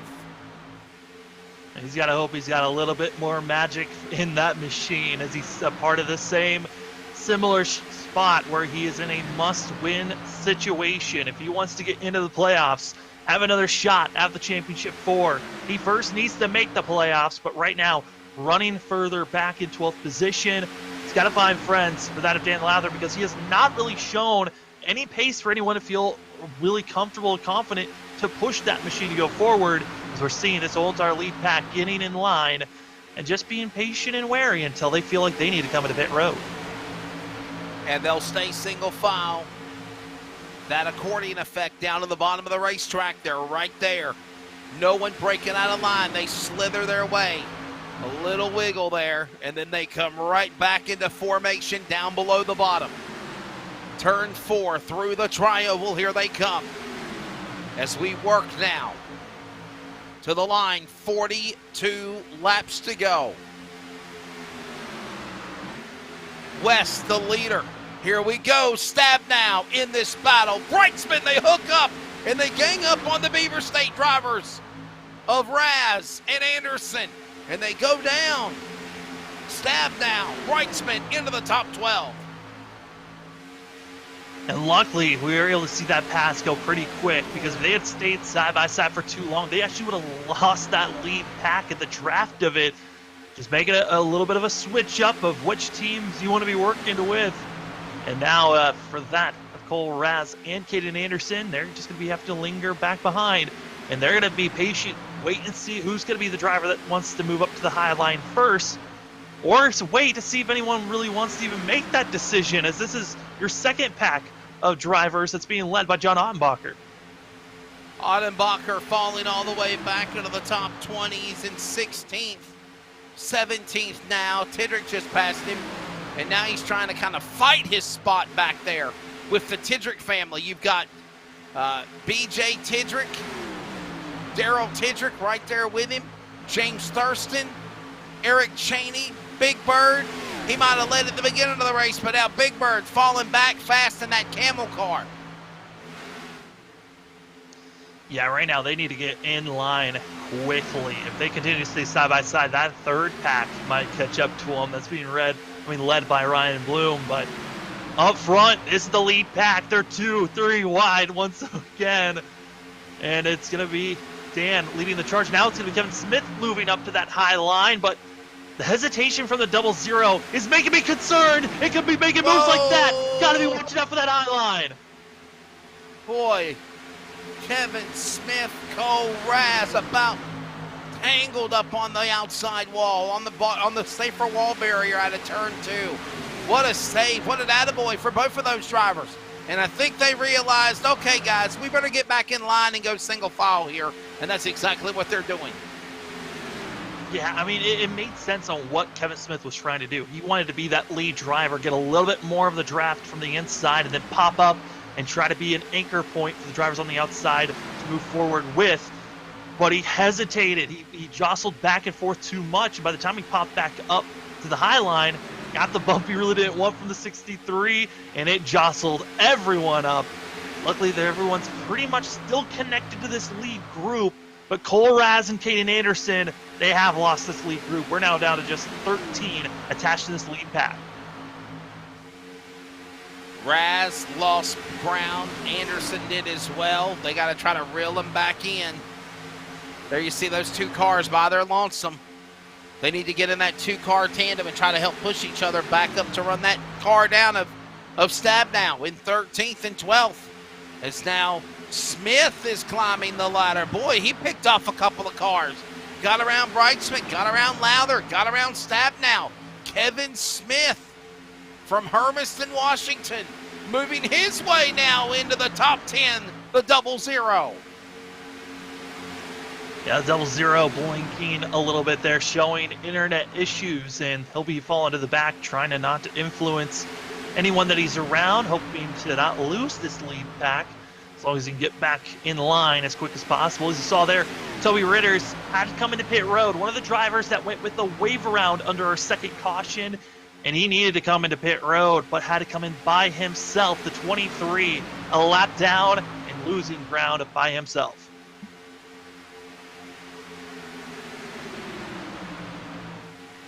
West and Yee, King O'Hare. By the way, you see the legend. It will pop it up on the screen again for you. And there is a lot of stories behind these colors on the scoring ticker. Green means they're in the playoffs. They're racing for the Northwest Cup Championship in the playoffs. Blue means they're on the cusp of making it in. They need a win. Red means they're battling for 12th in the points. 3 drivers fighting for 12th. 12 drivers, only 12. The fast 12 of the Northwest, Samuel. Battle for the championship coming up on September. Let's see, I know we're taking off next Monday night because it is Labor Day. Well, I have a real race obligation, but the next Northwest event will be the playoffs. Monday night, September the 13th, is when it begins at Indianapolis Motor Speedway at the road course. Yeah, it's going to be Indy 2 weeks in a row to start out the playoffs. The road course and the actual oval course. Yep. Indy 2 weeks in a row. Either the driver's going to love those 2 weeks, or they're going to hope that those 2 weeks are over as soon as possible. West and Yee have checked out. Right there. King O'Hare right there with him. Moore is there. Carl Burke, after being caught up in an accident when things got started, has now moved himself for Big Daddy in the top 10 and 6th. Troy Daggett, Samuel Dyer. What a good run for him in the number 51 machine. A nice, strong effort for that driver, as he's currently in the top 10 with Briar Reynolds and Sean Brightsman. Aaron Cooper, also a good run in 10th. Yeah, and, finishing off the drivers that are in this lead pack, you got Dan Lather as well as Jeff Stabnow. They're going to be a part of this 12-car pack. But you can just see in the distance the drivers that are side by side. That's the second pack that is being led by Cole Raz and Caden Anderson with this lead group. They need to get in line, get a little bit more snug, get close to one another, because the more they're spaced out, the better shot that second pack has to closing up this lead group. And, some of those drivers we were talking about, Carl Burke, that of Troy Daggett. I mean, what a situation to be in. They have been aggressive. Burke was involved in that first wreck, had to use his fast repair in 6th place. Troy Daggett, seen moments of the 51, willing to be aggressive at times, putting his nose in dangerous positions, but still getting out of it all right. If this race continues to stay green, this lead pack, these 12 drivers, they could be the ones that could win this race based on how well this next pit stop is, because pit stops are soon to be opening up for a lot of these drivers. There's about 4 to 6 drivers in this lead pack that have to come in pit road in the next about 5 to 6 laps. Everyone else have to come into pit road in the next about 10 laps. So there's an opening that's showing up as drivers into pit road now. Got a couple of cars. Dan Stuzzi overshooting his pit stall. He's in the pits. When will the rest of the pack come in? Right now. 32 laps to go. 32 laps to go when they come back to the line. We're working 33 remaining.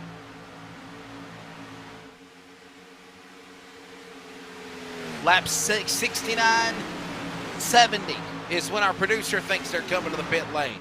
I think they're going to push it to about lap 72. Samuel, I know you said somewhere between 70 and 75. They could possibly push it that far. Yeah.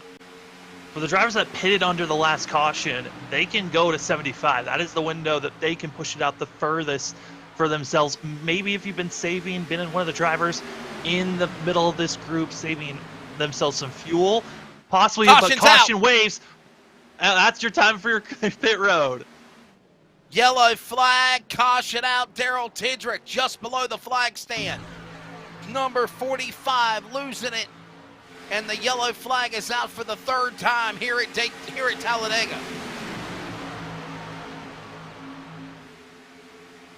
Daryl Tidrick, look at this, going 3 wide. He might have got bumped. Did he get bumped by his brother? Nope. Ooh. Whoa, nah, it looked like it was Scott Hutchinson, Troy Daggett, Robert Gamble. Was it Robert Gamble, I think?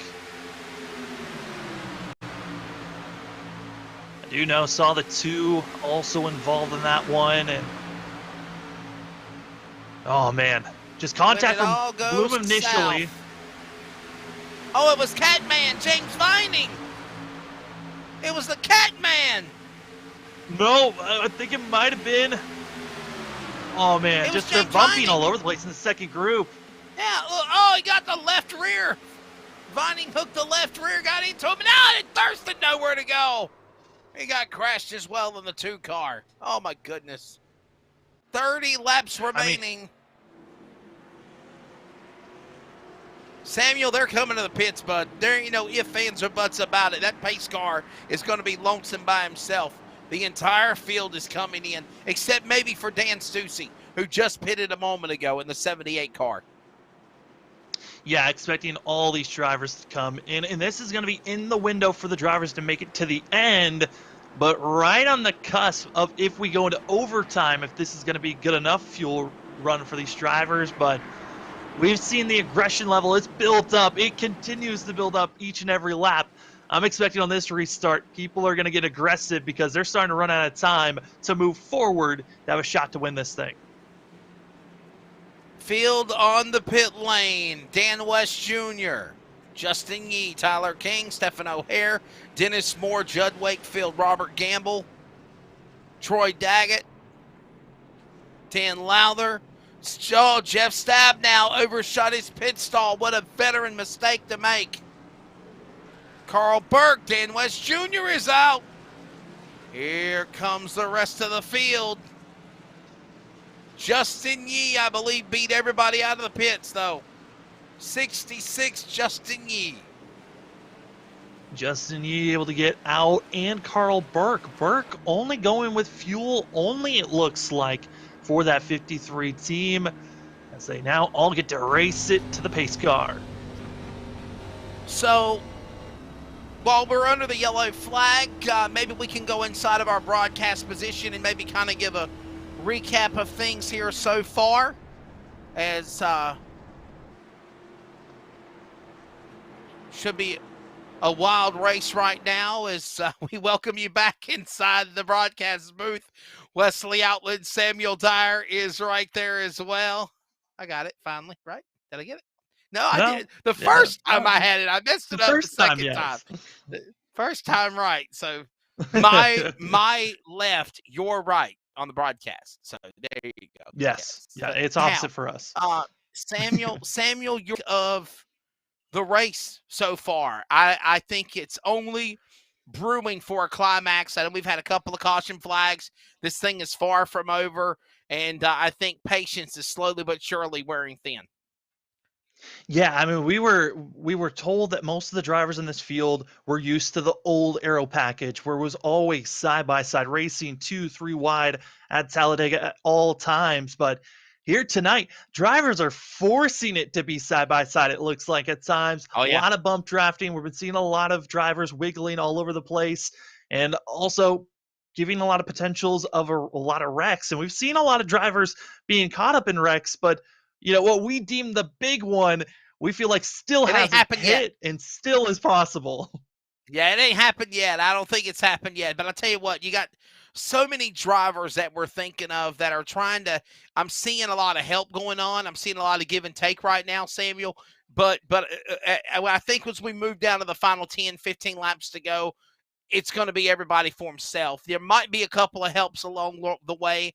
I know we heard about LSRTV trying to help Audenbacher, and we're going to keep an eye on that. And you see other guys, you see Cole Rass and Caden Anderson about, get into it with one another. Those guys are friends, teammates. They're battling. So much good racing here, and this thing is far from done.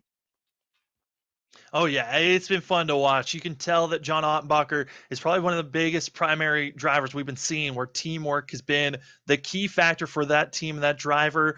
But also been watching that of Tyler King and also Stephen O'Hare. They've been doing what they need to do to get inside of the playoffs point wise. They have just been staying together with that of Dennis Moore, and they're hoping to just stay as a group, stay in the top 5, and hope that none of the drivers that are in a must-win scenario win this race, which Casey Garber, he's in a spot where he could point his way in, but he's been staying back in the 20s to 30s position. He needs to move up into our top 10. Should be fun. Let's go back to the on-track action here at Talladega. The lights are off on the pace car, and we are getting ready to go back to green here. Katie bar the door. Pick your poison. Justin Yee, Carl Burke. And Samuel, we mentioned Carl Burke. He got caught up in an accident at the beginning of this race, and now he's literally right there on the cusp of winning this thing, and he needs to win it. Remember, he's one of those drivers that need to win. Big Daddy 53, Carl Burke. Yeah, Carl Burke, a long list of drivers that are a part of the group of drivers that we're hoping to win to get in. We've seen Judd Wakefield have some issues for himself. He was one of those drivers that was in a must-win scenario. I think with all the issues we've seen from the 50 team, I think he will be snuffed. But Carl Burke, 53, he's ready to try to roar and possibly be leading this race at the end of this thing. Space car pulls off. Wesley, the long trial will wait until we go green. Field will make their way back to the Geico restart zone, and they'll work their way through the tri-oval. 3/4 of the way through the tri-oval, you'll see them red lines. Those red lines is where they can fire and go. They will pick up speed at the green cone. Green flag goes back in the air, and we're ready to settle it here with now 28 laps to go as they go back into turn number 1 and 2. Gee on the inside, Burke on the outside. Dan West Jr. hooks up with him. Dennis Moore down to the inside with O'Hare as well as they work off 2. And right now, Dan West Jr. Oh, is we got forced trouble. an ovoid. Oh, Jeff Stab now. Kevin Smith. Frank Harris. Troy Daggett. Calamity. Caution is out. Wow, Samuel. Well, we knew the big one was coming, and it certainly did strike on this restart. Drivers are close to one another, trying to get aggressive. We'll see on this replay, though, what exactly brought out this yellow. Kevin Smith got a little too aggressive with Cheney. Cheney had nowhere to go, plowed in Chabnow, and then everyone else also on the binders. It looked like it started where Kevin Smith got into Eric Cheney, and then calamity from there. We might want to watch it again from another angle. Yeah, I don't think that's the big one yet either, by the way. I don't think that's the big one yet, Samuel. It's the biggest one we've seen here today.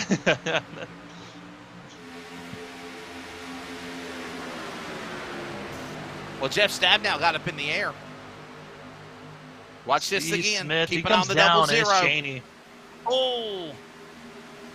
Saw the tail end of it. It all started around Kevin screen. Smith and Cheney. Why are we showing Dan Lowther? He wasn't even in it. Oh. I say we ride on board with a 00 because that will tell the tale. I really believe that. Here we go. Back to green. This is on the back on the restart with 28 laps to go. Watch this. And the good thing, Samuel, the cars were not up to full speed yet either. Watch this. I think he got tagged by Cheney. He tries to drum down. There's just no space. There was just no space between. Just continue to get tagged. Yeah, Dan Stuzzi and Frank Harris. He might have been okay at first, but whenever they hit him on the bottom of the racetrack, that did it for the 00. He does have a fast repair.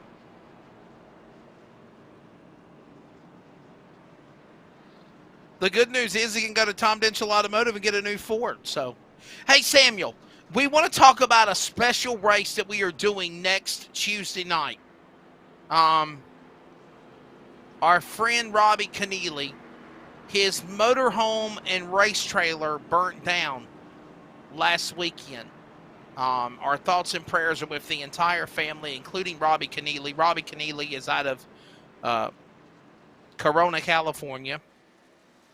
And he has ran before on the he's ran actually with the American iRacing League and some other events, big races. I know he's ran the Sarah Series when I've announced with Sarah before, Sim Auto Racing Association, but preferably on our network, the American iRacing League. But anyhow, their hauler and their camper burnt down. We are doing a fundraiser event where we are going to be putting out a GoFundMe page, and this broadcast will be live next Tuesday night.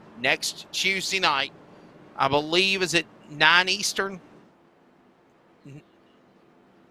So it's 10 p.m. Eastern, 9 Central, next Tuesday night. So even though the Northwest Series is off for Labor Day, we are doing a special event on Tuesday night, and that is to raise money for a native out of your neck of the woods, out of California, Samuel, Robbie Keneally, and our prayers and thoughts are with him. Glad he's okay. Glad nobody got hurt. As I always say, even in these big wrecks in racing, cars can be replaced, lives can't.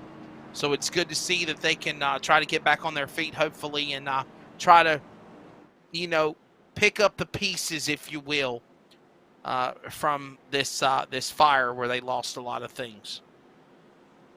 Yeah, and if you'd like to be a part of this fundraising benefit race, more information on LSRTV's Facebook page. We have a post there of getting involved in this race, how to also help out with the Keneally family with this incident. And we are all on board with this on LSRTV to help with this benefit race, and cannot wait for everyone to join in. Something we haven't done is take a commercial break. We need to. We'll be back for the green flag from Talladega in a moment.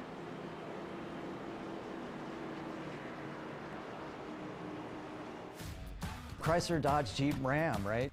Our Ram trucks, truck of the year, amazing trucks. We have fun Jeeps, and then the exciting Dodge and Chrysler products. Lots of performance there, lots of excitement there. They've done a great job in really creating a full scope product line that could suit everybody's needs. Whether it's a family vehicle or a fun vehicle or a utility type vehicle or a big truck, we've got it all for our customers. Wheel to wheel, battle for the race lead. New race lead, new lead. Here comes Jamie Perfect.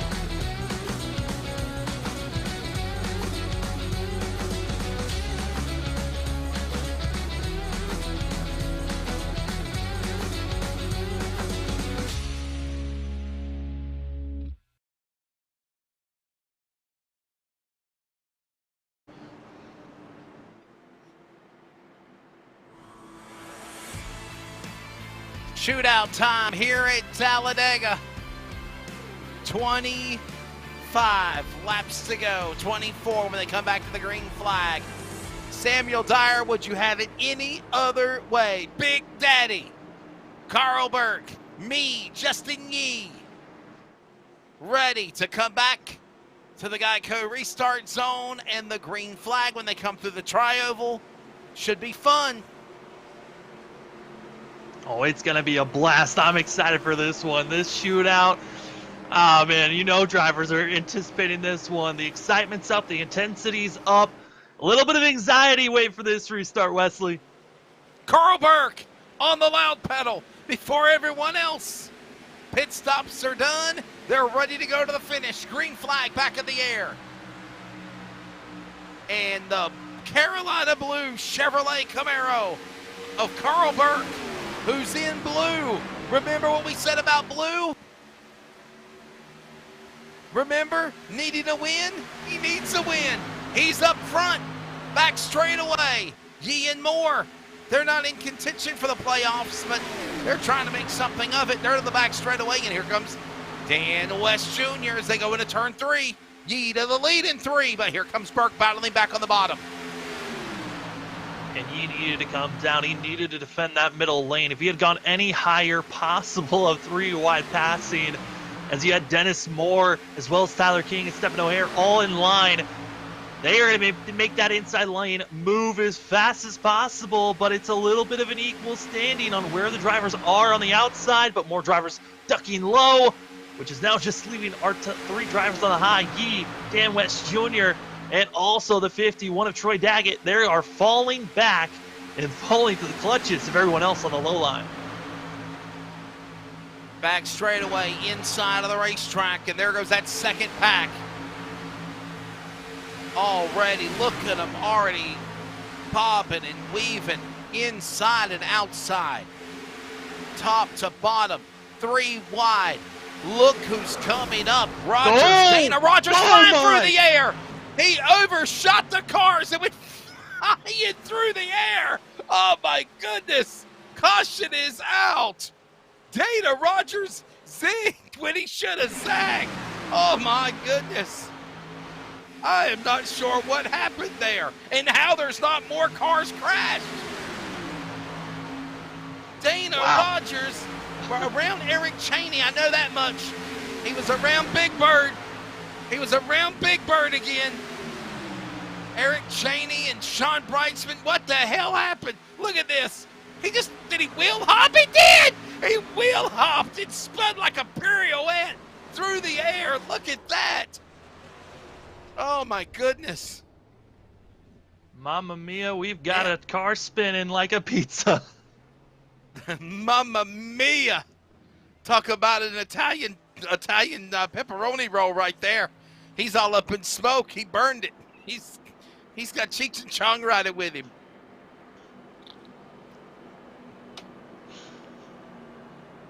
Oh, I think. Can we go on board with him? Rogers. Let's go on board with Dana Rogers. Oh, 07. no.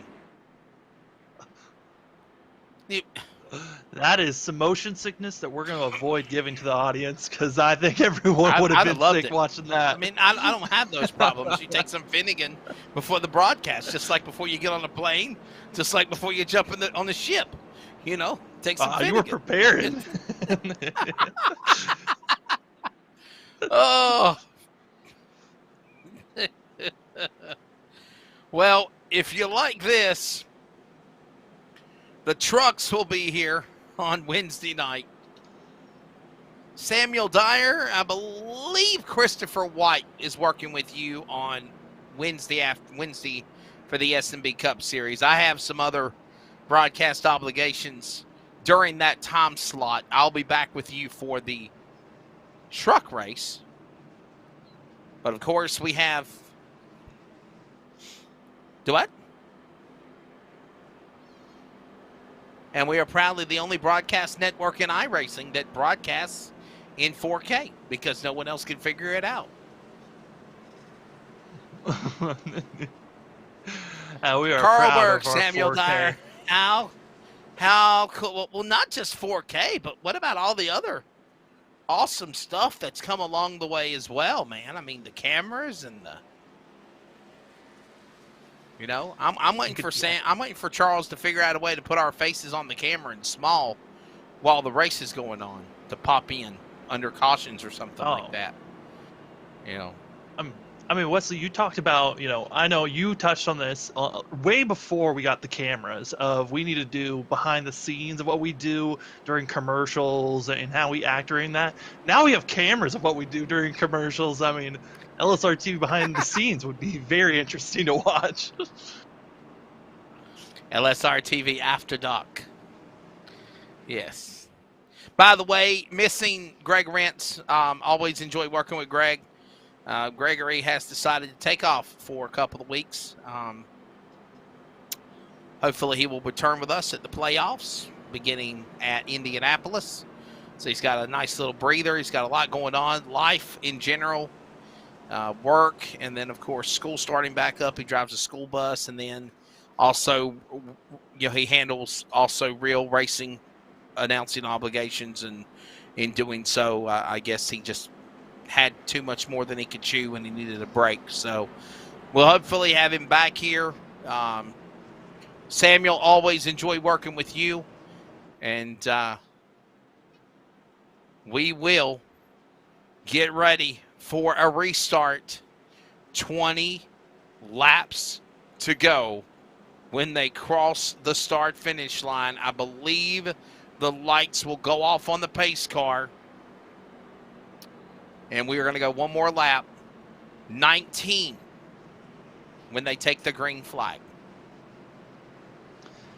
I mean, we only got, a quarter of a lap done before we got that quick caution, I think, for a lot of these drivers. Yes, the excitement's up. Yes, you got a shot to get up front.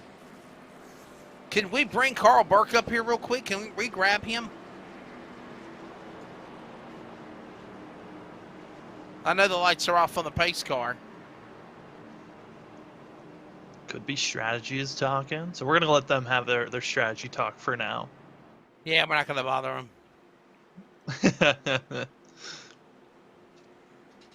He be like, that damn Wesley jinxed me, made me crash. I thought that was, for a lot of these guys, they hope that they don't get crashed out like they did like earlier in the season getting called in. In the words of the song by Run DMC, it's tricky. And this is going to be tricky for these guys. Come on, Samuel. You know what I'm talking about. You know the song, right? Come on. It's going to get real tricky. Thank you. See? There's a segue there. Tricky, tricky, tricky. Tricky! Carl Berg, Dennis Moore. What a run for Dennis Moore as well. He's kept that car in one piece. What does that say on the side of the car? Living the Vida Loca? No, it's Nicole. It's Nicole Gregory photography. Living the Vida Loca. I not know how to read. What? Let's do it. Green flag back out with 19 laps to go, and I don't think we're done with the calamity just yet. Who wants it? Who wants those final 2 spots? 10 are in, 2 remain. So many good cars working their way through the tri-oval, nestled side by side in their kaleidoscope of colors. Back to the Geico restart zone. Green flag back in the air, and Big Daddy Carl Burke is gone. Whole shot as he goes into orbit into turn 1. Letting the 53 go. So Dennis Moore and for Stephen O'Hare to get in line with Tyler King, and they're making the move now. Here comes the Beaver State to the high side, trying to make the pass as quick as possible. And it's going to be Burke all on his lonesome on the inside. Back straight away into that third turn inside. Moore to the lead. Carl Burke from the penthouse to the outhouse, not yet, but he's in 6th. Turn 2, back straight away. And now they work their way back down to the front side of the racetrack with 18 laps to go, Samuel Dyer. Moore to the lead. Moore in 44. O'Hare, King, cars on the outside looking in as they go to turn 1.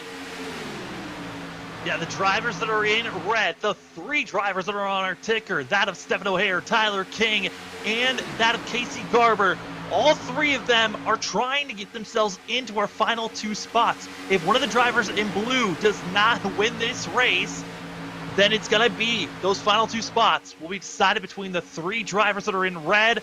So right now for O'Hare and King, it's all about making sure they are ahead of Casey Garber at the end of this race. That is their whole complete goal, and to make sure no one that is part of the must-win list has a shot to win this thing.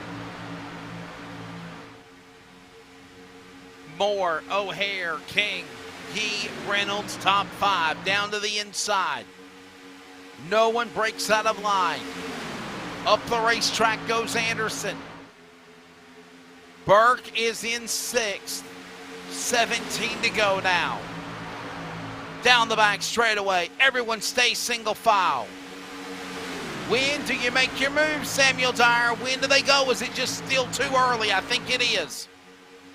Yeah, I mean, with everyone where they're at right now, fuel is not an issue to finish out this race. When we get into overtime, it could possibly become more of a threat to watch out for. But for right now, it's all about staying in line. It's our top 8 all up front in this lead group, but they are being slowly caught by Ryan Bloom and the drivers in this second pack. But if you're going to be making a side-by-side move, it's got to be in the final 8 laps, maybe even make the move in the final 5 laps. You don't want to make it too soon, because if you make a move by yourself, you're going to the end of the line. 2 packs trying to become one as 9th place, Troy Daggett, 51, trying to reel them in and make that pack be now one. They were at one time in 4 packs of traffic, 4 different group tandems, and now the front pack now becoming one big pack. We're trying to reel them in. Here they come, back through turn number 2. Turn 4, down to the triangle, down below the bottom of the apron, a car off the pace. 15 to go this time by Samuel. That's Frank Harris onto the pit lane. In the pit road, we already saw the 11 have major issues early on, but it's all about up front. This second pack has finally caught up to the lead group, and it is all about how to slice and dice, but they're side by side with the Caden Anderson and Carl Burke side by side and so close to one another. They are side drafting one another, which is costing them speed, and they are slowly inching close to our leaders, but they were all in line. They would have already caught them by now. That pack right there with one another. We were talking about it. Down into turn number 4. Down the straightaway they come. 15. Now make it 14 to go. Who will break out of line right now? Dennis Moore leading the way. O'Hare, your pick in 2nd. Tyler King 3rd. Yee Reynolds top 5. Burke, Cooper, Daggett, Anderson, Raz. It's better than the law firm. They're top 10 out of turn 2. As we're continuing to watch this lead pack, 14 laps to go, who is the driver that's now in the middle of this lead group, it's Casey Garber. Garber's been running most of this race back around 25th position, and once we got to 20 laps to go, it was go time. The 94 recognizing has to be up front, but hard racing as Cole Raz trying to woo and push the 37 of Anderson forward. But this backpack of this lead group, they need more cars in line to utilize the draft better. Have you noticed all race long, it seems, Samuel, that Anderson and Raz have been right there with each other? 37 and 10, right now in 10th and 11th. Yeah, I mean, why not work with one another? I mean, you two have been one of the fastest groups. When you have more drivers with you, you're one of the lead pushers that have gotten drivers up to the front, and one of the only drivers that have been able to do that. I'm not surprised by the hard racing and the shoving that's going on. They're trying to maximize the speed, but for Cole Raz, if he stays on the back bumper for too long, he could blow that engine of the 10. Bloom and Garber trying to run them down. 13, now make it 12 to go when they come back to the start-finish line. 12 at Talladega remain with Moore, O'Hare, King, Yee, Reynolds, everyone single file. Off of turn number 2, Carl Burke. He's back in there in 8th, and it's the top 8 trying to pull away. Top 4 trying to pull away from 5th through 8th as they go to the back straightaway. Right now, Dennis Moore probably in the one spot where all he knows he needs to do is stay on that yellow line, stay low. He doesn't need to block until he is told by his teammates to move up. When you've got two other drivers behind you that you know aren't going to be aggressive until that white flag, there's just a comfort to be feeling when you're the lead driver in this moment. Remember, there is 2 attempts at overtime if necessary. 2 attempts. But right now, we're not even at the home stretch. We're at 10 laps to go. Next time by, when they work their way down the back straightaway, it's Moore, O'Hare, King, Yee, everyone also getting passed by slower cars. There's that second pack, and they're all by their lonesome, with those other 4 cars led by the Anderson-Raz clan that we just mentioned. And they're coming to speed out of turn number 4, down to the tri-oval, to the start-finish line. This time by Flagman will show 2 open hands. 10 laps to go. This is Talladega. It's going to get wild as Moore leads them back to turn number 1. And right now, Dennis Moore and this whole entire 8-car pack currently, they're doing exactly what they need to do. Just stay in line. If they stay in line, it's going to be all about these 8 drivers and how they attack one another in that white flag. Because that second group being led by Raz as well as Caden Anderson, there's just not enough cars in line, and they have to always bob up and down to try to cool off their engines. They were on top of one another, that of Anderson and Raz, for so long. They're not able to stay as steady as they would like, and also the driver that's back of that line not really sticking with one another. Got to stay closer, that of Casey Garber. Dennis Moore has never won on the Northwest iRacing Cup Series. Could it be tonight? Another driver that's on the outside looking in, not racing for a championship, simply getting another upset win. O'Hare and King doing what they need to do right now comfortably, Samuel, to try to punch their ticket into the final 2 spots. 2 spots up for grabs. That's it. 10 are locked into the playoffs. 6 by wins, 4 by points. And here they come out of turn 4, 8 to go to the line with Dennis Moore, O'Hare. King is there, back to the straightaway. In this lead group, you've got that of Troy Daggett, Carl Burke, and Aaron Cooper. If one of them win, that takes one of the spots from the drivers that are in red. But if we see Dennis Moore get the win, then 2 spots are open for the drivers that are in red. There are only 3 drivers in red, that being Casey Garber, Tyler King, Stephen O'Hare. Those 3 drivers can point their way in, but there's only 2 spots open. The pressure's on, really on that of Casey Garber, who was in the lead group, but then he lost the draft. He has fallen back to the backpack of the second group, but he is losing ground back to 17th. He needs to be making a charge forward. Caution! Caution is out! We got a yellow flag. Trouble. Stephen Paulison. Toby Ritters into 3 and 4. Caution waves. And this changes everything. The Daytona winner, Samuel Dyer, who knows he's going to the playoffs. 58, Stephen Paulison going around. We watched the replay, and Clifford's right behind him. Oh my goodness, they weren't the start of it. There was other cars, Tindrick involved, James Vining involved. We just caught the tail end. Keep your eye around James Vining and the 7 of BJ Tindrick. Stabnow just got through that lucky. Oh my goodness. Here we go, watch this.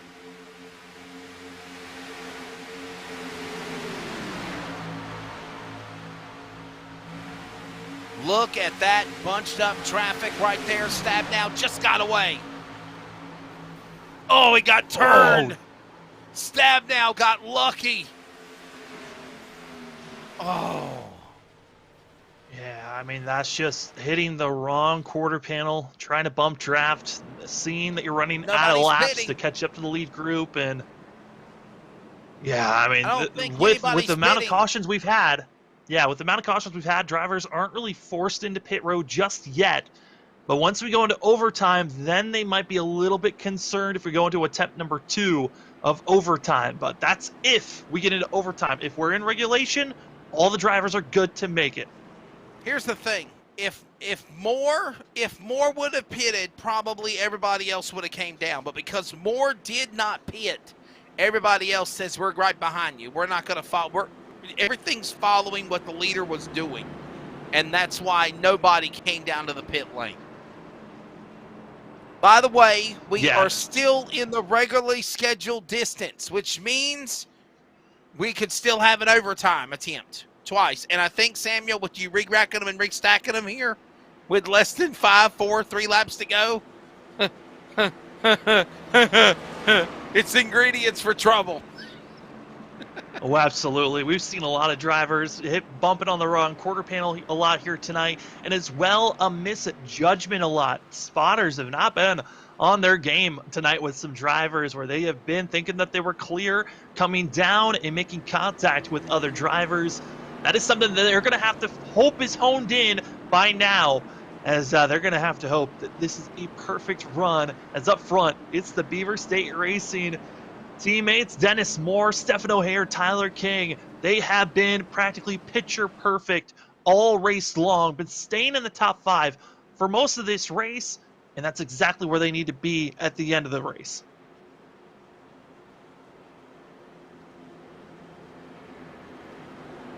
Place your bets, people. Who is it going to be?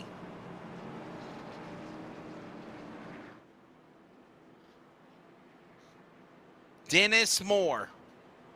Dennis Moore trying to get that first career Northwest iRacing Cup Series win.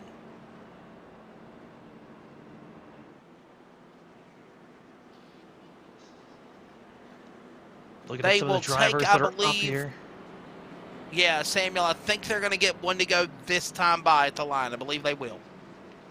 It's one to go this time or the next, but yeah, it's going to be...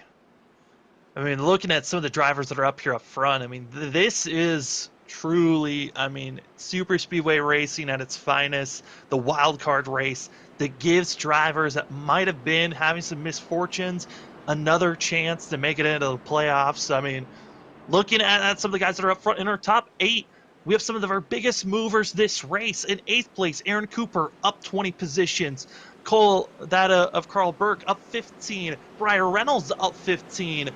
A lot of the drivers in our top 10 trying to make a miracle happen at the end of this season.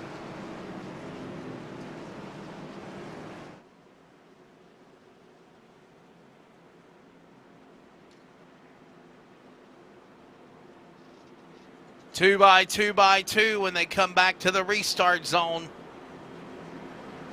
It is 4 laps to go in the scheduled distance. Dennis Moore, Stephen O'Hare, Tyler King, Justin Yee, Briar Reynolds in the top 5. We've had a couple of cautions along the way. I think the biggest highlight so far was Dana Rogers just flying through the air over Eric Cheney's car and flying like a pirouette. Absolutely. No big wreck though yet, but I think Samuel, when you bunch this pack like this now, it's the ingredients for the big one. Oh, absolutely. I mean, if it's not going to happen under, green flag racing, we know the big one's going to happen sure afterwards for the celebration, but sun's starting to set a little bit more each and every lap, and that means the tensions are rising as well. For that of Dennis Moore, Stephen O'Hare, Tyler King, Justin Yee, and Brian Reynolds are top 5. They've got the pressure on to have a stunning finish, or will it be someone outside of the top 10 that could get a win here? We've seen some magical runs before at Super Speedway races. We'll see if it can strike again. The pace car is in. A Category 5 Hurricane Talladega is on the approach. Who will survive 4 laps to go. Moore, O'Hare, front row through the restart zone. Green flag back in the air. And 4 to go. Hole shot, give it to Moore. Moore on the bottom. Here comes King and O'Hare. They'll battle. Couple of teammates. Peels Orange's number 41 and 21 for second. Your pick, by the way, Samuel Dyer. Your pick. 41 to second, trying to get to Moore. Yeah, well, we got to see a little bit of teamwork there. Tyler King thought there was enough space and Three wide. recognized there wasn't, so he backed off as their 3 wide Cole Rats stuck on the high line. Look at Lowther. Dan Lowther out of nowhere up on the top shelf. Hooking up with Yee and Reynolds, and they almost get together. Saving it together. They hold it 4 wide when they come through the tri-oval. 3 to go this time by the line. Wow. I mean, up front Still they 4 might wide in the survive, back. but back here they won't. Dan West Jr. gave a little trunk to the bump there to Justin Yee. A little bump draft there. They hold it together. 3 laps to go. Already 7 cars pulling away. 8 cars in that first pack.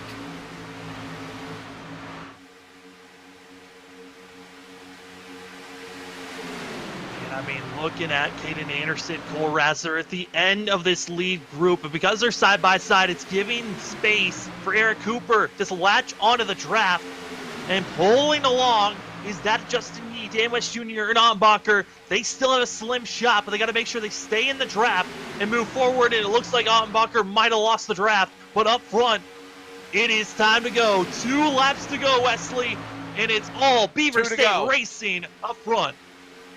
2 to go. And mind you, if they take the white flag, the race is over.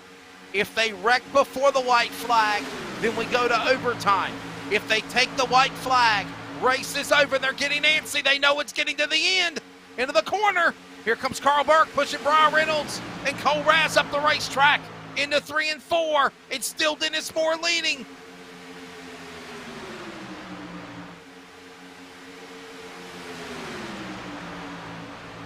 Tri-oval.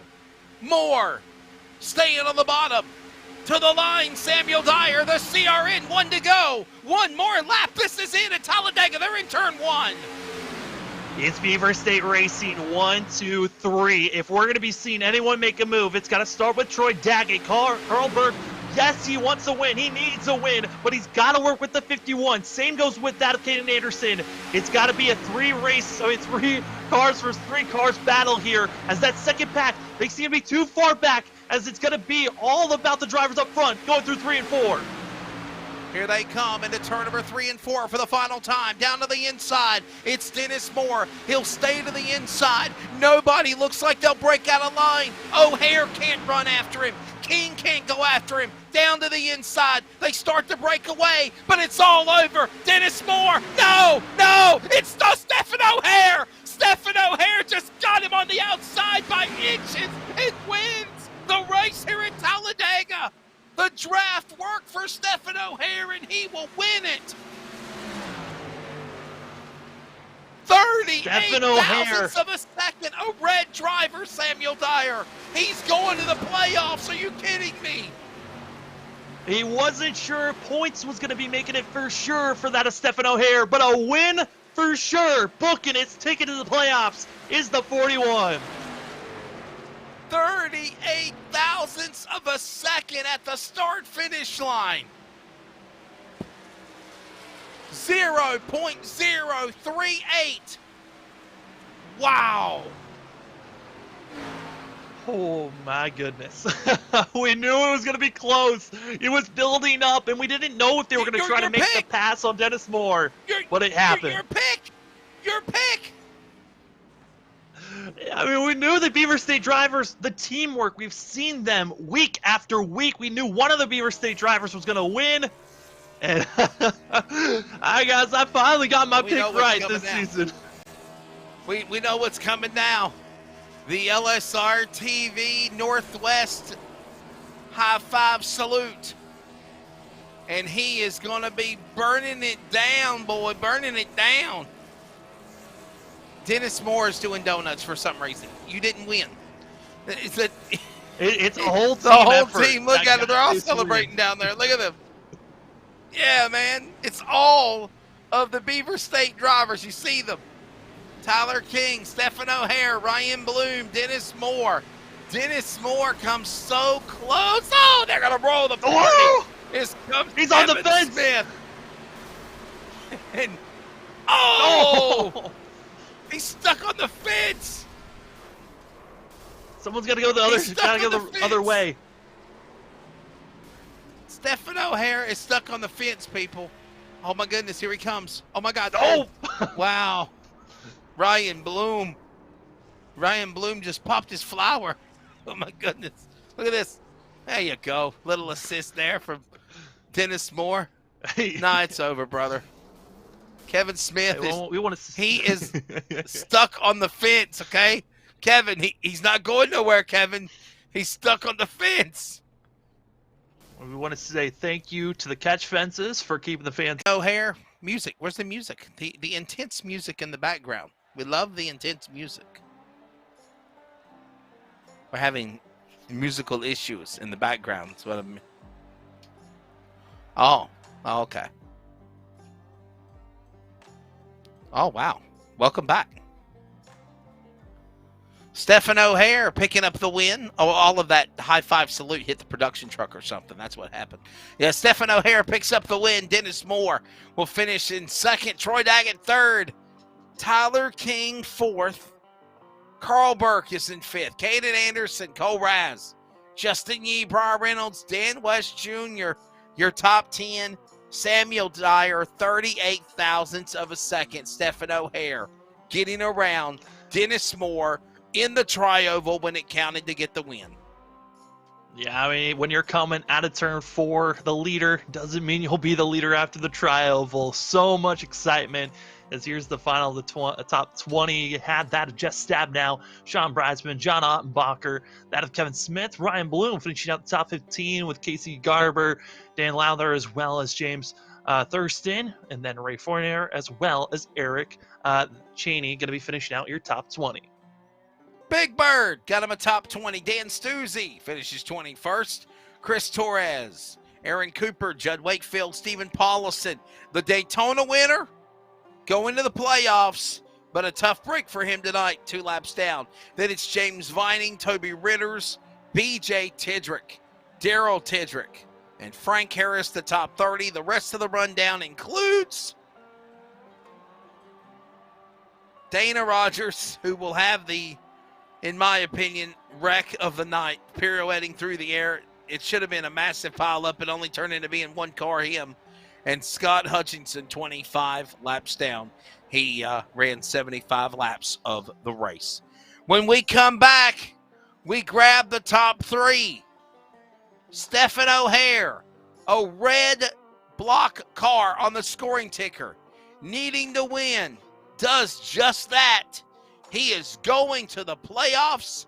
We'll talk to the top 3, and we will unveil the Fast 12 when the playoffs kick off in 2 weeks at Indianapolis. More in a moment as we go into Sunset Down here at Talladega on LSRTV and CRN Sports coverage of the Northwest iRacing Cup Series presented by Tom Dinchell Automotive Group on the iRacing Motorsports Simulation. Every customer, every single time, needs to get our very best. From moment one, my goal managing a team here in the dealership is to make sure that that customer's experience is the very best that they've ever had. We expect and demand total transparency. There should never be a time in that transaction where the customer is wondering or not quite sure of what they're buying or what they're paying or those sorts of things. And having that transparency and doing things the right way is super important.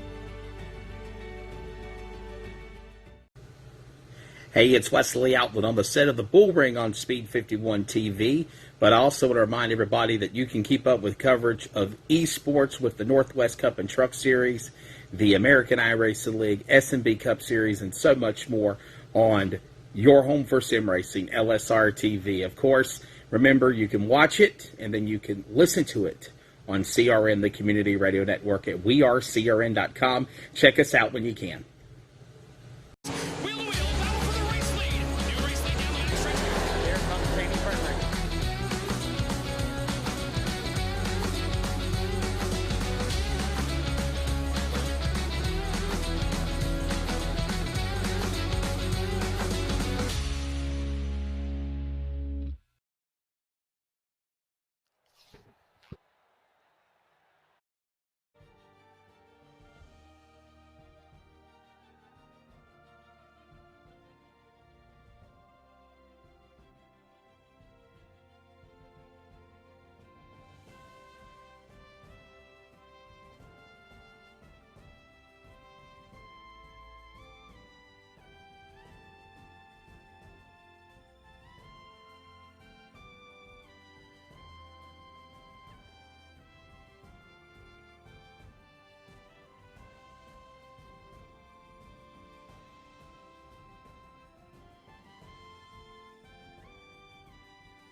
We'll tally the top 12 for who's going into the playoffs coming up before we sign off. But for right now, we're going to recap the top 3. A wild one in the Talladega 266. Welcome back to coverage.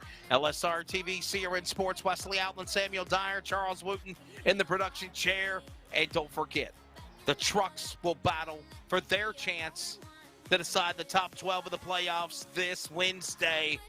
What a race. Stephen O'Hare winning. Troy Daggett, this has got to be like a win for you. You're finishing third. You're taking the race in 51. Yeah, this was, I didn't think I was going to race tonight, but I tried to stay up front the whole race and I get the win. Yeah, I mean, Troy, we saw how hard you were pushing there. With it coming to, 3 laps to go and that last restart, when did you feel like it was your last time to really push and give your last effort? And was there any thoughts of making the move sooner? There was no thought. I started on the outside on that last restart. Main thing was trying to get down as fast as you can. Then I knew Tyler was going to push Dennis. Stephen O'Hare up to the front. So my goal was just trying to stay as close to Tyler as I could and try and get the drop off of him into Dennis Moore and try and shoot the gap. Troy, how intense was the race tonight at Talladega, obviously, bud? I mean, and again, hey, this is like a win for you. Third place, you've had your share of ups and downs along the way. What does it mean to you to be able to, show that you have the opportunity to race competitively with these guys? You're getting better week after week, it seems. Yeah, just BJ Tidrick's been helping me out a lot. Main thing was just been trying to learn to save that right front tire. For the races we go, you burn that up all the time. This is a big win for me. I never thought I would go top 3 this year, first year. Hey, man, thank your sponsors. I like to thank FS Fabco, Mavas, a pizza company out of here, Coeur d'Alene. I also like to thank Tom Dental Auto Group for sponsoring the series. Let us do it every Monday and Wednesday night and Friday night for the Arcos. Yeah, by the way, don't forget the ARCA races. I'm going to try to make as many as I can, but the ARCA races in the playoffs, they will be broadcast also on LSR TV on Friday night. But again, good run for Troy Daggett. He will finish in the number 3 position here tonight at the Talladega Super Speedway. Dennis Moore, so close, Dennis. Man, I know you got to be happy for your Beaver State teammate, but your take of the race, it seemed like it was your race to lose, and he got you on the straightaway. We thought that there was going to be some other calamity, but literally I wasn't expecting the crossover and the slider there, and man, your take of second. What a good show here tonight, and what a performance for you in the 44 car. Yeah, thank you, Wesley. The goal coming in tonight was to get Stephen or Tyler a win, or get enough points to get into the playoffs. The three of us worked insanely well together tonight. And with this aero package, you got 3 cars, nose and tail. It's hard to pass. There's no outside lane or anything like that. So I'm happy with second. I'm happy Stephen won. I was hoping that Tyler would get third to make it a Beaver State sweep, but it's all good. First and second. Yeah, Dennis, I mean, you were up front. We saw a couple of those restarts late in the race. How was it trying to organize how you guys were going to get in line on each and every one of those restarts? Yeah, we kind of formulated a plan, like a couple corner, coming to the one to go of what we were going to do. Usually the guy in the outside lane would take the lead if he had a better jump, but this last restart, I got a better jump than Stefan. It was tough because we didn't want to wait till the green flag to drop, but wanted to go a little bit before them so we could get enough room to get all 3 of us in line again. Just because, like I said before, three working together is almost impossible to pass in this aero package. Well, I'll tell you what, buddy, you tried any and everything you could, and it showed. I'm sure that your teammates will know to return the favor for you the next time that you're in a situation there of trying to advance. Obviously, what's your intentions? Obviously, we want you to thank your sponsors as well. But are we going to see you make a run for more races? Obviously, I know you didn't make the top 12, but are you going to be there to try to support and help out guys that have advanced, made it in, or you? I know you're looking for that first win. I know it comes so close. You're 25th in the point standings. So what is the mindset for the next 10 weeks of races for you and your team? Yeah, my main focus is the trucks. I run Monday nights when I can. Obviously, I'm pretty busy at home, but I'll be racing some of the tracks that I like. Homestead, Atlanta, some of those tracks. Definitely won't see me on the road courses, but I'll be here every Wednesday night for sure. I made the playoffs in there, so I'm pretty pumped about that. Other than that, I'd like to thank Tom Denchel Auto Group, Nicole Bryan Photography, and the guys at Beaver State Racing, and also you guys at LSRTV. Thanks, buddy. Yeah, ladies and gentlemen, that's Dennis Moore. Again, an awesome performance. The driver's come a long way. He punches his. He will settle for second place when this race ends. Winner at the checkered flag by 0.0 48 hundred-thousandths of a second almost. I mean, what a finish, what a wild race at the checkered flag, and getting it done is Stephen O'Hare. Stephen, congratulations. And in doing so, I believe you've now punched your ticket in the playoffs as well. You needed a win. Being in red, you got the win. I think you're in the top 12. Congratulations. What is yours going through your head right now as you get that win in that 41 car, knowing you needed it? Yeah, that feels great. Honestly, it was just a great race and execution by Dennis and Tyler, everybody at Beaver State Racing. I think everybody knew that we were here. We all led a bunch. Absolutely a team win. Feels great to have that checkered flag and get into the point battle there. But I mean, really, between Tyler and Dennis, it just came down to that little shootout to the start finish line, and we got there first. But really, just proud of the Beaver State Racing crew. Yeah, I mean, Stefan, we knew that someone was going to have to make a move. If it wasn't you guys from the Beaver State Racing, drivers behind you, at what moment did you recognize, hey, I've got a shot to win this race? And at what moment were you thinking, I got to make this move now? Well, I was really pretty dedicated to Dennis there, and so I knew Tyler was fighting some people off. This package, it was really hard. You could do some side drafting and pull somebody back, but it was difficult to get a run on the outside. So I was completely dedicated to Dennis's back bumper out of 4, and figured if we get to the tri-oval, then we can spread out and see who gets there first. So that was kind of the plan, and I think it worked out well. If we were fighting a little bit more, I would have stuck with Dennis. The restart there. Obviously, we had cautions, but not the big one. You said you were committed to the bottom of the racetrack. Was the aero package that you guys were running with, was that pretty much you had to stay that way? You had to run that car on the bottom, but then talk about going to the outside, making that, if you will, whole shot pass on the tri-oval coming to the straightaway for the checkered flag. Last corner, last turn, no. Straightaway to the checkered flag, yes, and you pulled it off and won by mere hundredths of a second. Yeah, I think that just goes back to being dedicated to Dennis, and you know, I wasn't too concerned about getting the checkered flag as much as I was, you know, ensuring that one of our BSR cars was going to make it to victory lane. So this package, really, you hug the yellow line and you were pretty safe. And like I said, I knew you could get a side draft and pull somebody back. And so when we had that gap behind us, I figured I'd go ahead and make the move. But if there were cars lined up behind us, I probably wouldn't have done that because it slows us both down. But I had the opportunity and I took it, so I owe Dennis. Final question, what does it mean to know you're running for a championship and finally to win on the Northwest Cup Series? You know what? It is first win in the Cup Series, so super excited about that. And it'll be fun to shake it up with the guys in the playoffs.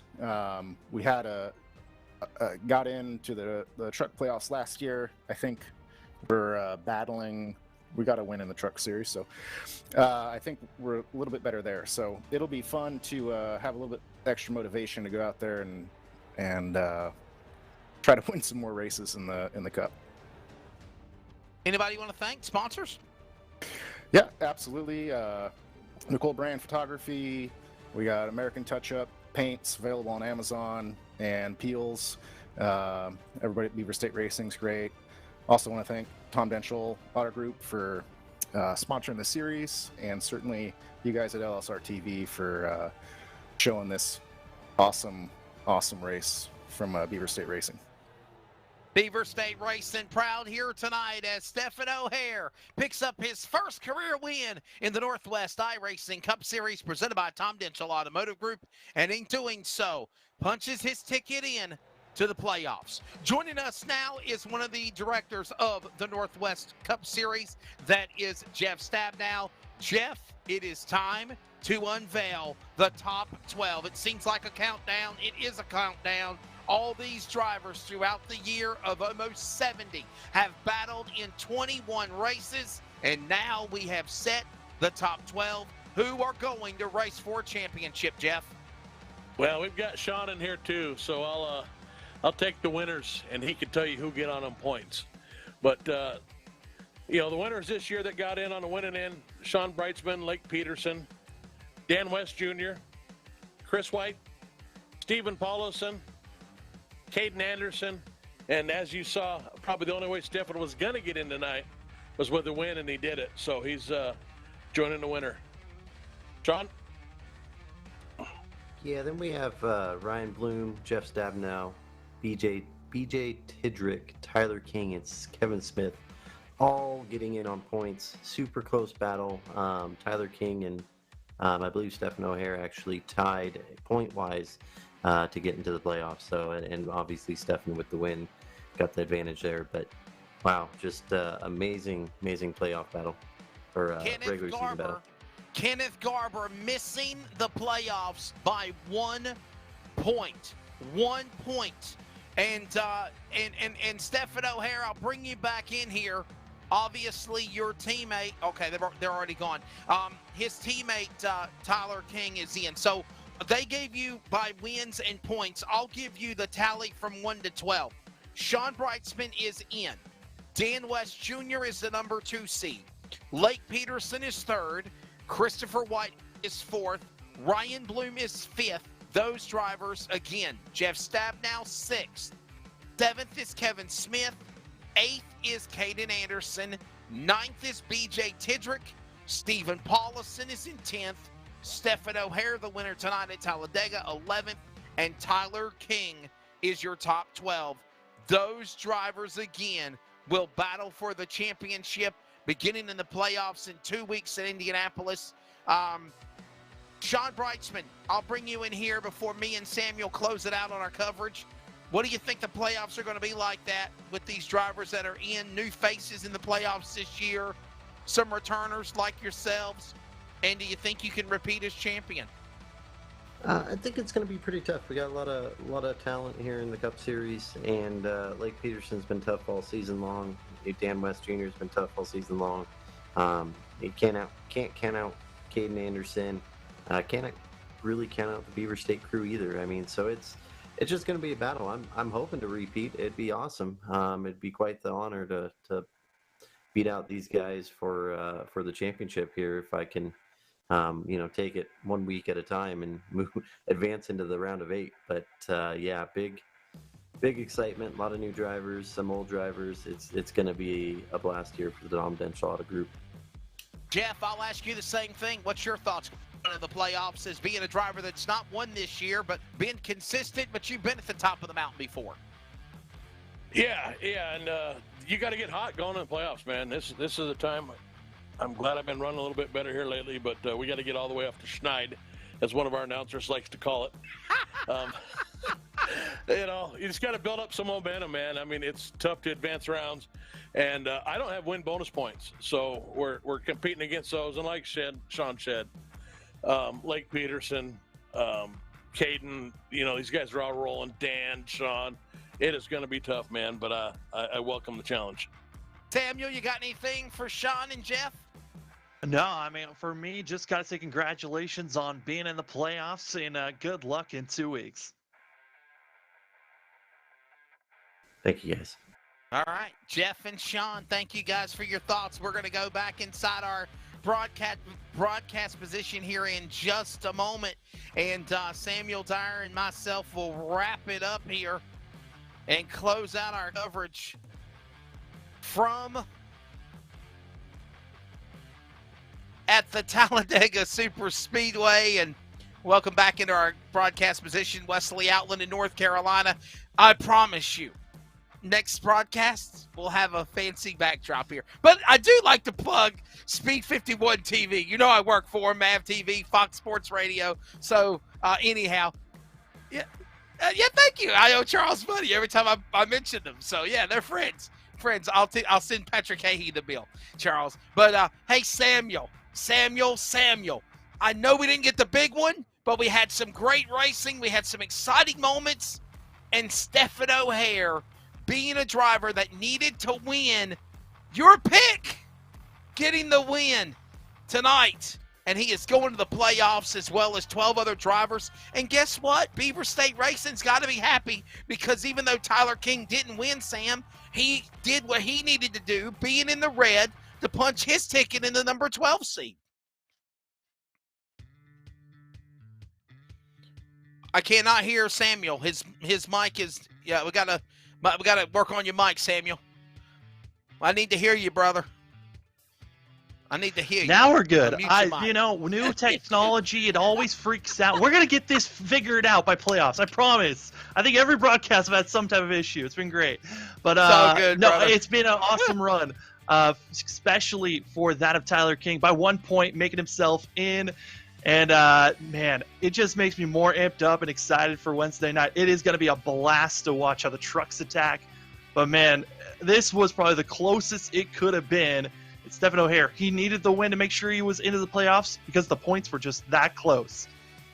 Yeah, it was a fun time. It was a good race. And, again, when it's all said and done, Sean Brightsman, Dan West Jr., Lake Peterson, Christopher White, Ryan Bloom, Jeff Stabnow, Kevin Smith, Caden Anderson, BJ Tidrick, Stephen Paulison, Stephen O'Hare, Talladega winner tonight, and a partridge in a pear tree. No, I'm just kidding. Tyler King has punched their ticket into the playoffs. Those 12 drivers will battle in 2 weeks beginning at Indianapolis. Greg Rent should be back joining us. I think we're going to have a 3-man crew for the championship playoff races. It's going to be fun. And Samuel, you think about those guys making it in, but you think about the heartbreak also for like Casey Garber.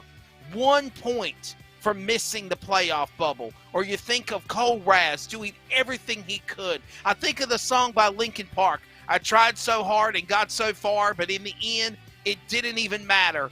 The same thing can be said about Cole Raz, but I know he's going to run races. I know he's going to run for championships. It should be a good race here for the championship playoffs, but there are so many good drivers that got put on the outside looking in.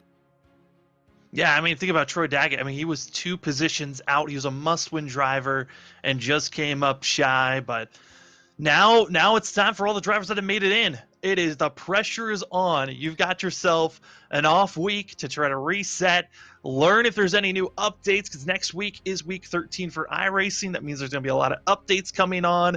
And that means playoff time. You might be racing on a car that feels completely different from where it was for most of this season. Should be a fun time. And again, remember, the trucks will be back here at Talladega on Wednesday night as well. Samuel Dyer, always fun working with you. One more shot at the Talladega Super Speedway. What an awesome race on the high banks of This Is Talladega. What an event as nightfall sets in, sunset on the horizon, and we saw a humdinger of a race for the Northwest iRacing Cup Series on tonight's event. So again, congratulations, Stephen O'Hare, winning, doing what he needs to do to go to the playoffs, as well as all the other 12 drivers that will battle in 2 weeks in the Cup Series. The Truck Series will knock out that race here at Talladega on Wednesday night to determine their fate for 12 drivers racing for a championship as well. Our next broadcast will be, again, Wednesday night, 8 p.m. Eastern, with the S&B Cup Series and their playoff race. One more race to decide their next round to the championship round of 8. Samuel Dyer will have the call of that event, as I believe Christopher White will also be here. I will be solo. I will be off handling football broadcast, so I will not be here, but I will be back for the Northwest Truck Series event. As always, thank you to LSRTV and CRN Sports. Follow us at livesimracing.com. We are CRN.com, at LSRTV on Facebook, Twitter, and Instagram, at CRN Sports on Facebook, Twitter, and Instagram. The Northwest Racing Series, follow them on Facebook, and of course, Tom Denchel Automotive Group.